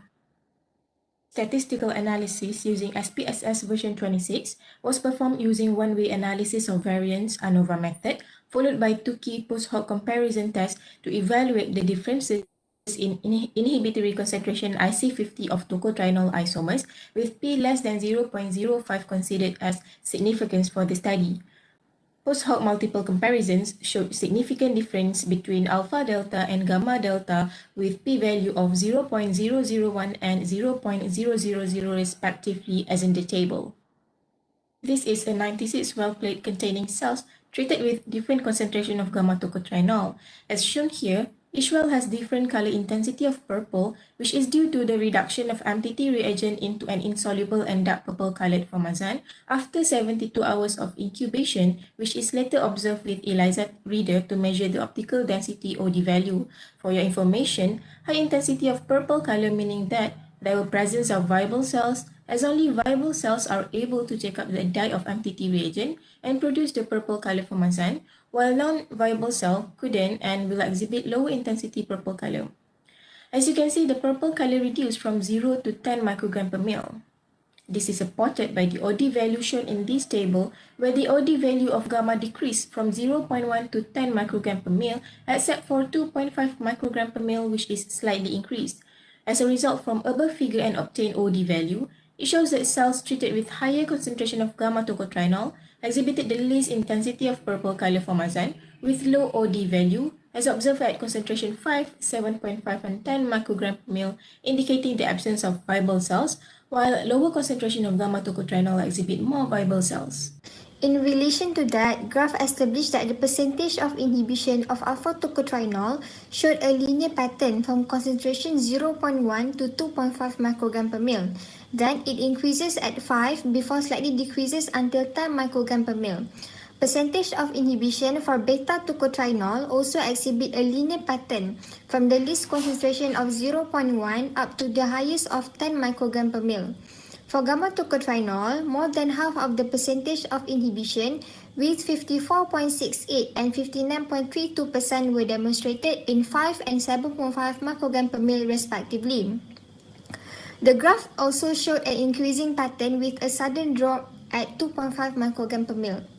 The data also revealed the cytotoxic effect of gamma-tocophenyl towards ORL48 with inhibitory concentration IC50 determined at 7.5 and 5 microgram per ml. This suggests that gamma-tocophenyl exhibit ability to inhibit ORL48 cell proliferation. Thus, this indicates that gamma-tocophenyl may have potential anti-cancer properties towards oral cancer cells. From the graph, data tocotrienol showed negative values for percentage of cell inhibition, however, still portraying a linear pattern. Overall, the graph of percentage of inhibition against concentration of tocotrienol isomers suggested that almost all isomers showed a linear pattern, with exception for the sudden drop of gamma-tocotrienol at 2.5 microgram per ml. From our study, gamma-tocotrienol exhibit the highest antiproliferative activity, with percentage of inhibition of 59.32% at IC50 of 7.5 microgram per ml. This is supported by a study on human oral cancer cell lines B88, where the proliferation was inhibited by gamma-tocotrienol.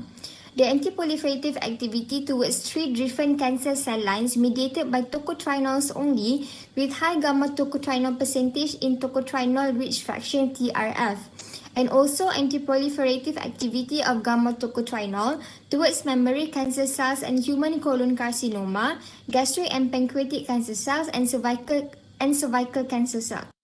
IC50 value of alpha, beta, and delta were not determinable, meaning that the concentration of those isomers given failed to manifest 50% inhibition of the cells.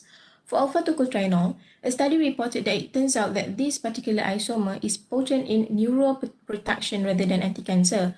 However, alpha-tocotrienol does shows anti-cancer effect on several cancers such as sarcoma 180, early sarcoma, and invasive mammary carcinoma, but has lower effect than that of gamma-tocotrienol. For beta-tocotrienol, the study on this isomer is rarely done due to its low abundance in plants, making it difficult to be extracted. Nevertheless, it is reported that beta-tocotrienol has anti-proliferative and apoptotic effect on human lung adenocarcinoma and glioblastoma. Increased beta-tocotrienol concentration causes reduction in cell numbers and increased cell death. Delta-tocotrienol, on the other hand, presented with negative IC50 value, which is contrary to our study, which aimed to find anti-proliferative effect. However, a study shows delta-tocotrienol to manifest anti-proliferative effects towards colorectal cancer, where it suppressed the cell proliferation and turns out to be the most potent towards colon adenocarcinoma cells compared to other tocotrienol isomers.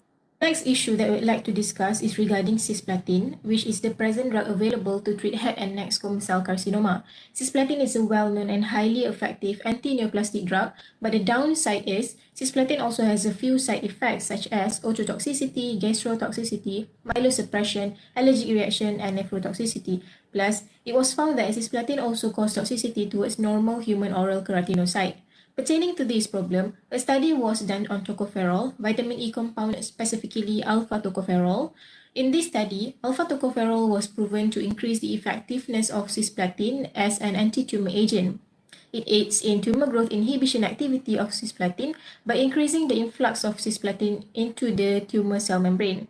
Plus, alpha-tocopherol is non-toxic on normal human oral keratinocyte, although it exhibits lower anti-proliferative effect than cisplatin.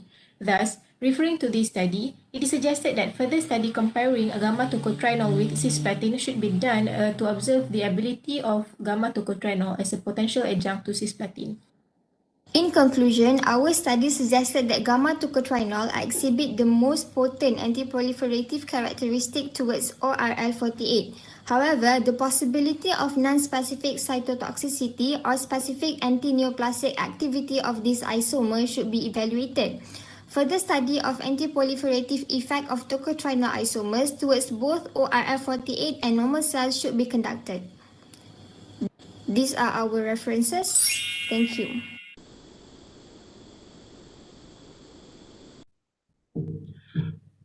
Thank you. Thank you for the presentation. Now we would like to invite the judges for the Q&A session. Professor Mastura, can you start the Q&A? Okay, thank you for the presentation, Shafina and Wan Fatima. Very interesting presentation and very good in the way you presenting your findings, very clear and easy to understand. Okay, so we can see clearly that sort of like you suggest to apply for from this finding, what is your next suggestion towards the treatment of or management of oral cancer case?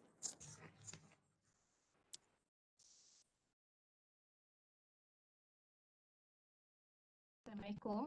Thank you for the question, Prof. So, Yeah. for our study. Can you speak clearly? Yeah. Okay. Can you speak louder, Shainas? We Louder. can't hear you. Sorry. Can you hear me now? Yes. Yes. Okay. So the study that we've done is the only the beginning or initiation towards the finding alternative treatment for OSCC. So from our study, we can extract the IC50 of tocotrienol isomers. However, we cannot conclude the isomers as an anti-cancer agent because we have to do several tests such as DNA gene, protein expression, and animal testing. So, but in our study, it was found that gamma tocotrienol has the potential to be anti-cancer agent. Thus, we need, as I mentioned earlier, we need to do the further study for these isomers. Okay. Thank you. Can we have Dato' to continue? Okay, your problem statement just now you mentioned at the beginning of your presentation, you mentioned that the current cancer therapy, there is a surgery, chemotherapy, radiotherapy is expensive and not effective, not so effective, and also with their other comorbidity. Yeah. So I assume that your the tocotrienol that you investigate probably have a merit over these things. Do you think so? After conduct the experiment. Okay, Thank you, Prof. I'm sorry. Okay, Wan Fatimah. Thank you, Prof. Zaina, for your question. Well, actually, as compared to chemotherapeutic agents that are available nowadays, that is quite expensive. The researches on tocotrienols and vitamin E as such, isomers of tocotrienols, are much cheaper because they are easily obtained and accessible from plants such as annatto seeds and palm oil. So I think that with more nutraceuticals and alternatives to provide another alternative for treatment of oral cancer other than surgery, radiation, and chemotherapy is very a good founding for reduction of oral cancer incidence in Malaysia. Okay, I'm sure you did some reading, okay, when you do this presentation about the alternative therapies of oral cancer. I think you, by the time you should know that so many materials have been investigated, so many, especially micronutrients, for the last 2 decades. Why do you think up to this point in time, there's nothing to still replace the mainstay of treatment of cancer, that is surgery, chemotherapy, and radiotherapy? Thank you, Paul Zainal, for your question.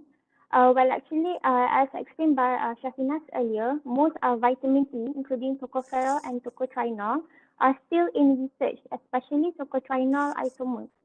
We still need to do more trial testing, such as gene and DNA testing, protein expression, animal testing, and even other cancer cell lines study other than ORL-48, also in cellular research stage. So this vitamin E is cannot be established as an well-known drugs to treat cancer. Yeah, okay, that's fine. You explain, but I'm asking you why the other material been investigated for ages, but still not being used for the treatment of cancer for the past 2 decades. They could not replace the surgery, chemotherapy, and radiotherapy. Why do you think? I think because of the the treatment like drugs cannot completely remove the cancer. So of course we have to opt for another option such as surgery. Because Okay, I think you're quite right there. Possible. Yeah, it's not totally eradicated, isn't it? Okay. All right, thank you. Okay, thank you. Yeah, I think we need to stop now. We are actually out of time. So thank you very much for both Nur Shafinas and Fatima. Thank you. Thank you. Thank you, judges and presenters. Before we move on to the next presentation, I would like to present the certificates for the presenters to thank you for your participation.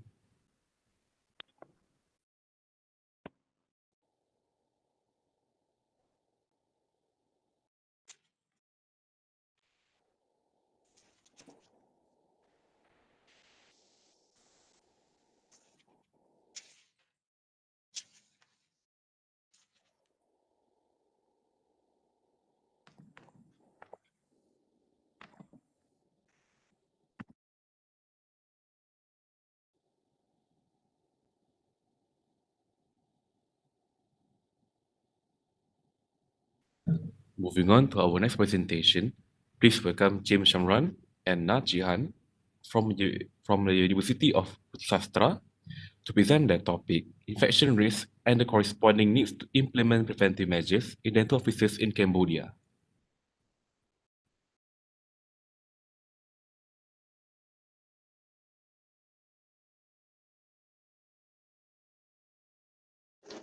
Hello everyone, my name is Jamran. I'm a year 5 student at University of Sastra, Cambodia, and I am majoring in dentistry. And my partner. My name is Najihan, and I am also a Year 5 university student at Buddhisastra, and I am a co-presenter. And we are really pleased for getting the chance to join this conference. The topic of our research poster is infection risk and the corresponding needs to implement preventive measurement in dental office in Cambodia, which was conducted under the supervision by Dr. Anand Maya and Dr. Hon.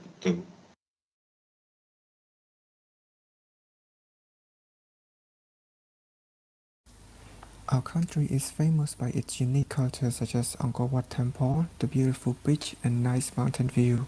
The University of Bodhisattva is located in Phnom Penh, which is the capital city of Cambodia. As we all know that oral health professionals are at high risk of potential infection with the COVID-19, especially while carrying out an aerosol generating procedure such as drilling, ultrasound scanning, and so on other procedures. As the dental health professionals are classified in a very dangerous category of contact, according to the Occupational Safety and Health Administration, as dentists working in proximity to the oral cavity of the patient, so the risk of getting infected by the COVID-19 are very high. About the objective, the study was conducted in Cambodia with an aim to analyze the risk of infection as perceived by dentists and the effort made by them to prevent the spread of this highly transmissible viral infection. And another objective was to understand the attitude, knowledge, and practice of dentists in Cambodia toward implementation of infection control measures. From the method of collecting the data, we use Google Form to create the questionnaires and survey the dentists in Cambodia on their demographics, their risk perceptions, and information on measures for protection against COVID-19 and see how many of them are aware of these pandemic situations. The questionnaires designed based on previous evidence-based research. The online questionnaires contain demographic information about their qualifications, type of jobs, where they practice, and for how long. We sent the questionnaire to 130 dentists. 102 of them replied, with the response rate of 78.5%. Among 102 dentists, 92.2% are the age group of 20 to 30 years old and 5.9% are 30 to 40 years old and only 1% are 40 to 50 years old. With the last group of people aged above 50 years old, only 1% and 66.7% are male and 33.3% are female. According to the result from our research, as we can see from the pie chart, most of the dentists think that they are at high risk of getting infected by the COVID-19, which equal to 93.1% of the dentists who replied back to our questionnaire, and 5.9% think they are at medium risk, while only 1% think they are at low risk. And according to our participant answer, during this pandemic period, there are 48.5% of dentists have been practicing and 39.6% are not practicing, and there are only 11.9% that are not sure about they should continue practicing or not during this pandemic period. According to the data from our research, we found that 88.2% of our response, they add new measurement to control the risk of COVID-19 infection. 4.9% haven't add new measurement to control the risk of COVID-19 infection. And the other 6.9%, they are not sure about their clinic have add new measurement or not.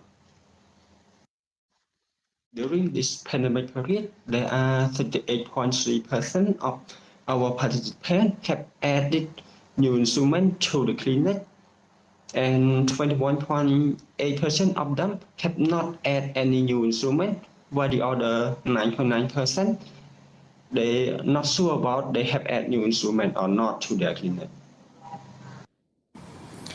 We asked, are the new instruments all cleverable or disposable? The answer is only 11% disposable and 31% autoclavable, and the 58% did not add any new instruments. When asked any device added, 81% added UV lamps as it is effective in killing bacteria and virus, also affordable in Cambodia. 11% use atomizer, 8% use HEPA filter, and 1% use fumigation devices. For the statistical analysis, we use SPSS software and the method using Kruskal-Wallis. For the significant finding, we set the p-value at 0.05. After we do statistical analysis on question, have you added new measurement to help control the risk of COVID-19 infection? It shows significant difference among the group. As we can see that most of the dentists have added new measurement to help control the risk of COVID-19 infection, and most of them from both private clinic, like we have 85.4%, and university clinic, we have 88.7%, while there is only a few of them that have not added any measurement to their clinic for prevention the COVID-19 infection. And we also can find the significant among the group in the question, have you added new instrument to the clinic during the pandemic period, which most of its type of clinic have added new instrument to the clinics, and can see in the table that 70% from private clinic and 69.8% from university, they are all have added new instrument to their clinic during this period. And as you can see that there is only a few percent that have not added new instrument to their clinic. So we can see the difference between this group. For the questions, how long do you think you will need to use these measures? It has a significant difference as most of the private clinic practitioners are not sure, and over half of the university clinic dentists said about 2 years. After the study, we found that most of the dentists are aware of the pandemic situations and they understand that in dentistry there are very high risks. However, a high percentage of dentists also keep practicing during this pandemic period as in Cambodia there are not much infection going on. But as of now, the countries are going on lockdown because of the surprisingly high number of infection.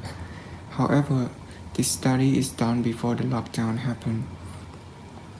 Moreover, 88.2% of the dentists are putting new measures in their practice.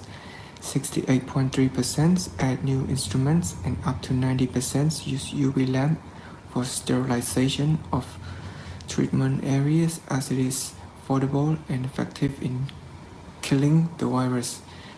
High percentage of the dentists are also not sure when the situation are going to be better. Moreover, we found that 85.1% of dentists are following the 1 meter space sitting in their clinic, and some of them adding new consultation methods such as online and telephonic. It is very important for educate both the dentists and patients. While we can see that most dentists are aware and able to take measures and preventions, patients also important to know all these measures and prevention in order to make both care provider and the care receiver safe. We thank you for your attention.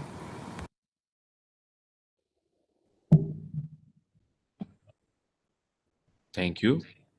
Now we would like to invite the judges for the Q&A session. Thank you, Shamron and Shihan. Is that your name? Yes, sir. Yes. That's my name. Okay, thank you for joining us. We really appreciate your intent, your gestures to participate in our conference. Okay, it's a good work that you do there, and you have interesting presentation. Can you tell me what is your incidence rate of among your students at your centers on what is the COVID on COVID positive? How many percent of the students so far have been found positive?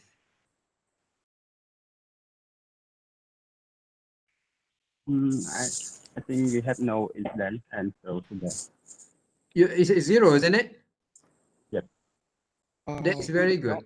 We do not have data, but so far there is not significant amount of students that have infected.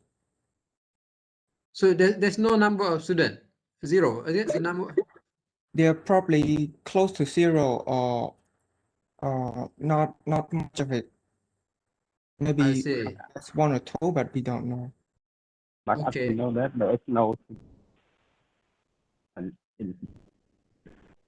What is the vaccination program in your what is the policy for the vaccination of the dental student in your country? We do Sinopharm and Sinopharm and Sinovac and Covidshield also. Sorry, can you speak louder, Shamron? We do Sinopharm and Sinovac and also Covidshield and AstraZeneca also. Have the student been vaccinated so far? Yep. But firstly, we had a frontline like military service. They get the vaccination first, and after that, the health professional get the vaccinate after that. So it means that they give the priority to the military and also the health service provider that get the vaccination. So far, there are around 10% of our population had been vaccinated. Oh, okay. Prof. Mastura, any questions, Professor Mastura? Okay, thank you. Thank you very much for both of you for joining us. Okay, in our conference in Malaysia. It's good that you share your COVID-19 condition and also practice of the dentist among your population. Okay, I just would like to ask about your knowledge, attitude, and practice questionnaire that you use in your study. Based on your statistical analysis just now, you mentioned that you use Kruskal-Wallis test. So, why did you use that test? Firstly, we plan to go with the group. Thank you, Professor, for the question. Firstly, we would like to go with Kruskal-Wallis test, but after we do the process of analysis, we found out that our distribution is a normal distribution. So in the analysis, we change it from the Kruskal-Wallis to the Pearson square test because the distribution is normal and the level of our sample is similar. So we decided to change from Kruskal-Wallis to the square test. Oh, okay. Then you use the percentage. Okay, so that means you do not calculate the score, lah. You did not calculate the score, right? That's why you do not use the Kruskal-Wallis. Because Yes, I thought that you calculate the score for each of the knowledge, attitude, and practice. So, okay, that means based on the percentage just now, what is your conclusion? Do they have a good knowledge, attitude, and practice? Yeah, How can you conclude? For the conclusion, we see that our dentist has a knowledge, has a better knowledge of the COVID-19 and the attitude. They follow the measure. 85% of them follow the measure on space sitting in the clinic, and also they try to add some of the UV lamp to their clinic, most of them. And some of them added HEPA filter. And for the practice, they also practice the to make themselves safe and also the patient safe. So we can conclude that most of the dentists in our country had a good knowledge, attitude, and practice. We just concerned about the knowledge of the patient, whether they aware of that or not. Yeah, And it's also good to Professor do would like- study among the patient as well, because from the literature also we can see a lot of study starting to research on the patients as well, because both of patients and the dentist need to take care about this infectious disease, right? Okay, thank you. And Professor, we would like to add some. I would like to add some more from behind. As we conclude that we have implemented such measurement, and we found out that dentists are well aware, and we are all well aware, across all kind of jobs. Dentist is the one who well aware of that. As we found out that they have also add new measurement and instrument to their clinic for their practice during this pandemic period. And we have some limitation also, as you know that we do only the local study, and we also have no blinding in our research. And what the sample we use the convenient sample. So I think have some limitations such as like that. Thank you. Okay. Okay, Dr. Lue, you have any questions? Yeah, thank you, Dato. Yes, just a small question. Well done, Chamberlain and Shihan. Based on what you have said, Shihan, actually there is lockdown and cases increases. So do you have, any suggestion to improve the measures to tackle, the risk of contracting COVID-19? Do you have any suggestion to improve the measures? For my suggestion is that as our country coming into the lockdown situation, what we can do is that most of the citizens must follow the Ministry of Health guideline by staying at home as much as they can, and also they try to understand how to wear their mask properly when they go out to get some foods, and also the Ministry of Health should try to test the people as much as possible, as quick as possible, by following the contact tracing, by following whole contact with the COVID patients, so that we can try to find all the infected people as quick as possible to prevent the spread. That's my suggestion. And Professor, I would like to add some more. Like we should also do the online screening or telephone like consultation, and mostly it like the situation we need to treat only the test, and we have the emergency should cover the history of the symptom and like the patient traveling, like they have traveled through infected area, or if they come, they need to bring the mask or like one more thing, in Cambodia they provide QR code, and this area they also can check out place that they go to. So patient can code we found out that the patient like or like in consideration of getting the infected, like they have involved in the infected area. So I think it also can help us during this pandemic period. Okay. Okay. Thank you for joining us. Thank you. Okay, Shamrul and Shihan, thank you for joining our conference. Do you know Dr. Fan Sandev? Do you know Dr. Sandev?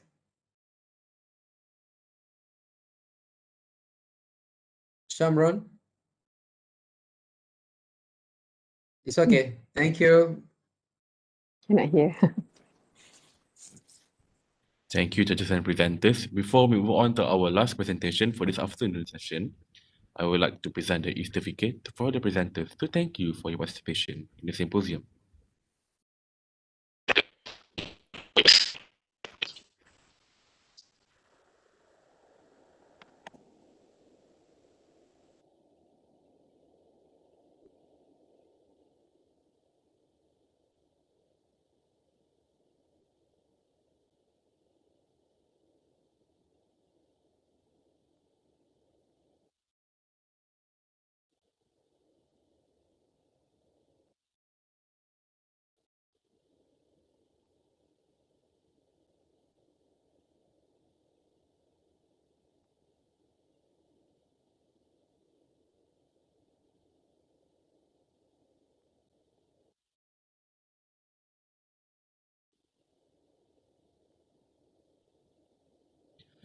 Moving on to our last presentation, please welcome Alakananda S. from the Core Institute of Dental Sciences to present the topic Recent Advances in Antibiotic Prophylaxis.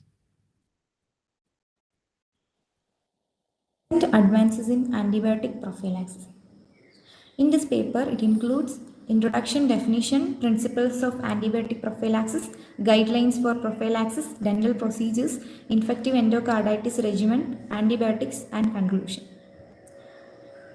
Antibiotic prophylaxis. This review article considers the changes in the antibiotic usage over the past 40 years. The aim of antibiotic prophylaxis is to reduce the incidence of infections by preventing the development of infection due to colonizing or contaminating organism. This paper provides a review of current antibiotic usage in dentistry, the changes in the use of drugs over the past 40 years. It is designed to provide scientifically based guidance to clinicians regarding the antibiotic prophylaxis. Principles of antibiotic prophylaxis. So in order to give a patient antibiotics, there must be basis on principles of antibiotic prophylaxis. The benefits of prophylaxis must outweigh the risk of taking the antibiotics, that is satisfactory risk-benefit ratio. The antibiotic must be present in the blood and target tissues prior to dissemination of the organism into the blood. An antibiotic loading dose must be used. The choice of antibiotic must be made on the basis of the single most likely microorganism to cause the infection.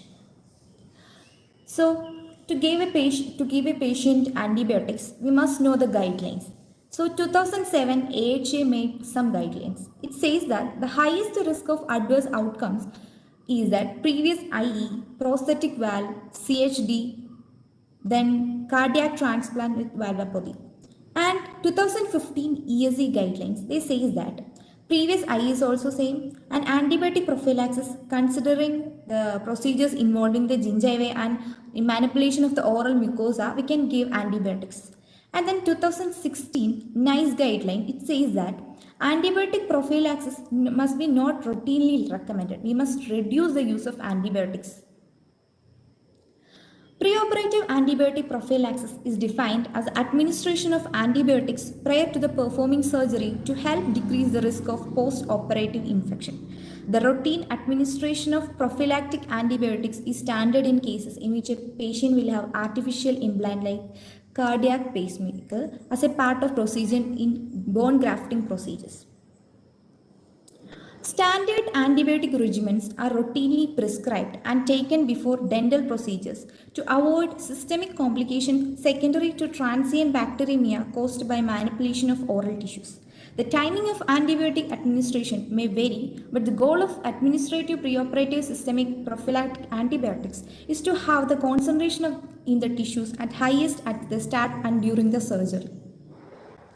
Most significant changes that has affected dental practice over the past 40 years, especially chemoprophylaxis to prevent dental-induced procedures causing infective endocarditis in at-risk patients. The adverse effects from penicillin, especially anaphylaxis, was more likely to kill the patient than if they contracted infective endocarditis.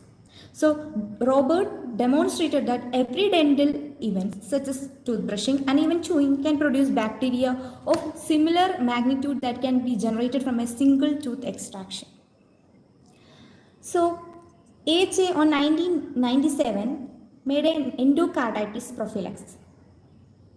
An oral administration, it says amoxicillin of 2 mg, child dose of 50 mg 1 hour before, and clindamycin. If a patient is allergic to amoxicillin, then clindamycin can be given. Then parenteral administration, standard regimen allergic to penicillin, clindamycin, cefazolin. It must be given an IM 30 minutes before or IV immediately before. Then on 2017, ADA modified endocarditis regimen. According to it, orally amoxicillin of 2 gram is given for adults, and for children 50 milligram or per kilogram can be given. And if person is unable to take oral medication, if he is having some tracheostomy or any orthognathic procedures after that, then he can be given ampicillin or cefazolin, and for adults it's 2 gram IM or IV. Prophylaxis against infective endocarditis is reasonable before dental procedures that involve manipulation of the gingival tissue, manipulation of the periapical region of the teeth, or perforation of the oral mucosa in patients with following prosthetic cardiac valves, transcatheter implanted prosthesis, and homografts. Prosthetic material used for cardiac valve repair also. Then this figure shows a person maybe having infective endocarditis. So person having abnormal valve can lead to a valve regurgitation, and it can lead to infective endocarditis. There has been much interest in the prophylactic use of antibiotics prior to certain dental procedures to prevent post-operative complications. The procedures are third molar surgery, placement of the dental implants, and periodontal surgery. In 2010, Cochrane systematic review said that evaluation for 4 randomized controlled trials which assess the benefit or otherwise of either 1 gram or 2 gram of amoxicillin prior to implant placement. And in that review, conclusion: 2 gram of amoxicillin given orally before implant placement significantly reduced implant failure. So it was concluded that 2 gram of amoxicillin can be given prior to dental procedures. Antibiotic prophylaxis in dental procedure, we can say all procedure, it can be recommended in all procedures that involve gingival tissue or periapical region of the teeth or perforation of the oral mucosa. It is not recommended in minor oral procedures. So as a part of evidence-based approach to case clinical recommendation should be integrate with professional judgment in regard to prophylactic therapy. Recommendations that antibiotic prophylaxis is reasonable for subject of patients are prosthetic valves, implanted prosthesis, infective endocarditis, immunosuppressive conditions, systemic and spreading infection. So antibiotics is an effective management strategy for reducing post-operative complications provided that appropriate antibiotics are given at correct time for appropriate dosage and for appropriate surgical procedures. So as conclusion, this review paper is an attempt to evaluate the changes in the antibiotic usage in dentistry over the past 40 years. The overuse of antibiotics puts individual patients and society as a whole at an undue risk of developing sensitivities, resistance and opportunistic infection. Only when the benefit outweighs the risk and its use is within the scope, the guidelines the guidelines of antibiotic prophylaxis may be considered.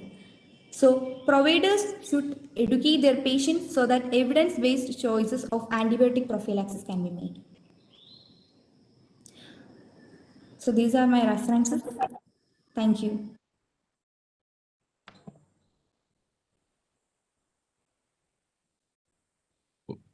Thank you for that wonderful presentation. Now, I would like to invite the judges for the Q&A session. I think Dr. Lui, you should start the Q&A. Okay, thank you, Datu. Thank you, Alakananda. Thank you for joining us. Thank you for the presentation. Well done. So actually, you are reporting on the changes of antibiotic usage over 40 years. So do you think there is any changes happening, and is it justifiable for this regime or this antibiotic? What is the justification? Have you, yeah? Okay. Thank you, sir. Thank you, sir. So, according to the recent advances, we can see in the antibiotic prophylaxis is amoxicillin. 2 gram of amoxicillin is given. According to the new modified regimen, 2 gram of amoxicillin can be given. So, in the earlier regimens, it was said that more dosage has to be given. So, reducing the dosage can lead to can reduce the complications of over antibiotic resistance. Okay. So back to you, Dato. Yeah, thank you for the interesting work and your presentation. You said that some minor oral procedures does not require prophylaxis, right? What about the minor procedures in the neglected oral hygiene, the terribly bad oral hygiene? What do you think? Sir? Do you still not giving prophylaxis? So for minor oral procedures, it's not actually recommended because minor oral procedures, we can actually suffer pain. Mostly we give antibiotics for pain that analgesic antipyretic. So we can we can reduce the antibiotic chances of antibiotic resistance by reducing the dosage. So poor oral hygiene had to be treated by healthy flossing, toothbrushing, and we have to reduce the antibiotic usage. There's always a saying that the procedures. I suppose you know that even toothbrushing, yeah, can cause bacteremia, isn't it? Yes, sir. Yeah, bacteremia, yes, sir. So what do you think of that? So bacteremia, it is actually it is due to the after oral extractions and some surgeries, the bacteria will enter through the extraction sites, and it can lead to accumulation of the bacteria in cardiac valves. So in patients, we have to take a correct case history. So we can find the people with abnormal cardiac valves. So we have to take an extra care, and we have to advise them to take care of. They have to take care where they're having symptoms, and they have to just say that whether there is any symptoms in that 2 months, and if there is any symptoms, then we have to take correct actions. What is your practice in your place on the antibiotic prophylaxis for wisdom tooth removal?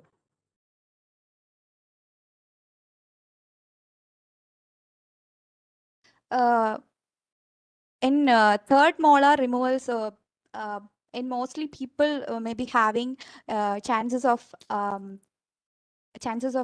most pain, and the third molar removal can be in any age. So antibiotic prophylaxis is recommended in this.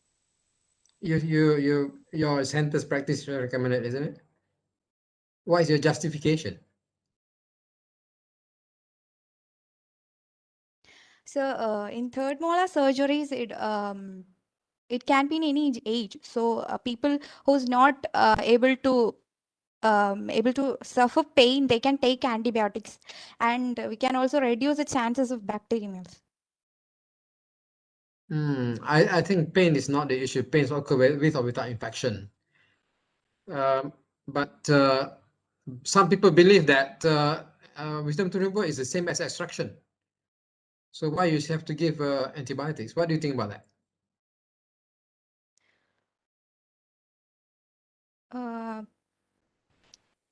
What is your opinion?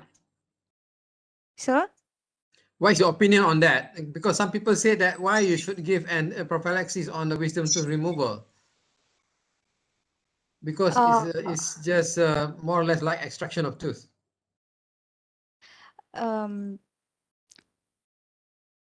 It's third molar surgeries. I think it's occur in third molar surgery can be in any age. Yeah. So any people. So the people who can't. And it can be to anyone. So chances of bacteria can be a reason, sir.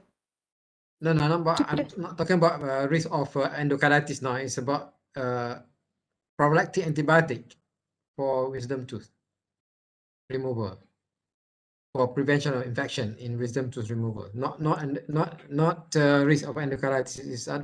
I think you in your presentation also you mentioned about prophylactic antibiotic for prevention of infection in surgery, right? Is that right? Yes, sir. Okay. So I'm talking Yes, about sir. that.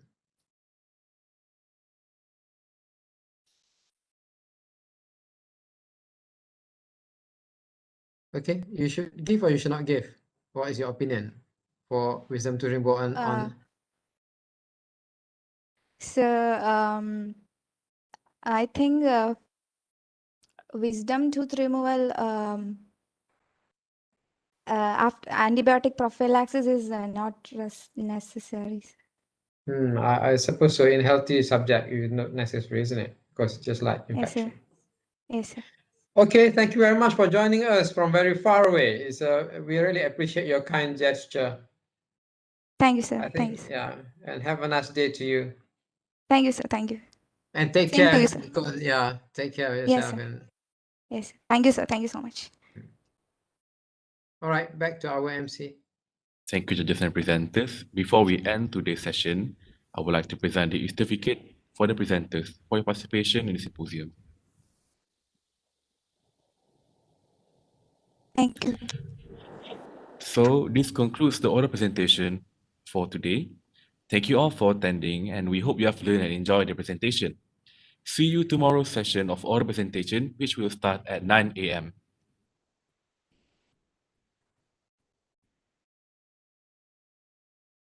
Okay, thank you. Okay, thank you. See you tomorrow. Okay, thank you, Okay, Mr. Master of Ceremony.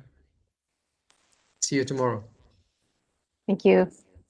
What time we should clock in tomorrow? We should click the link.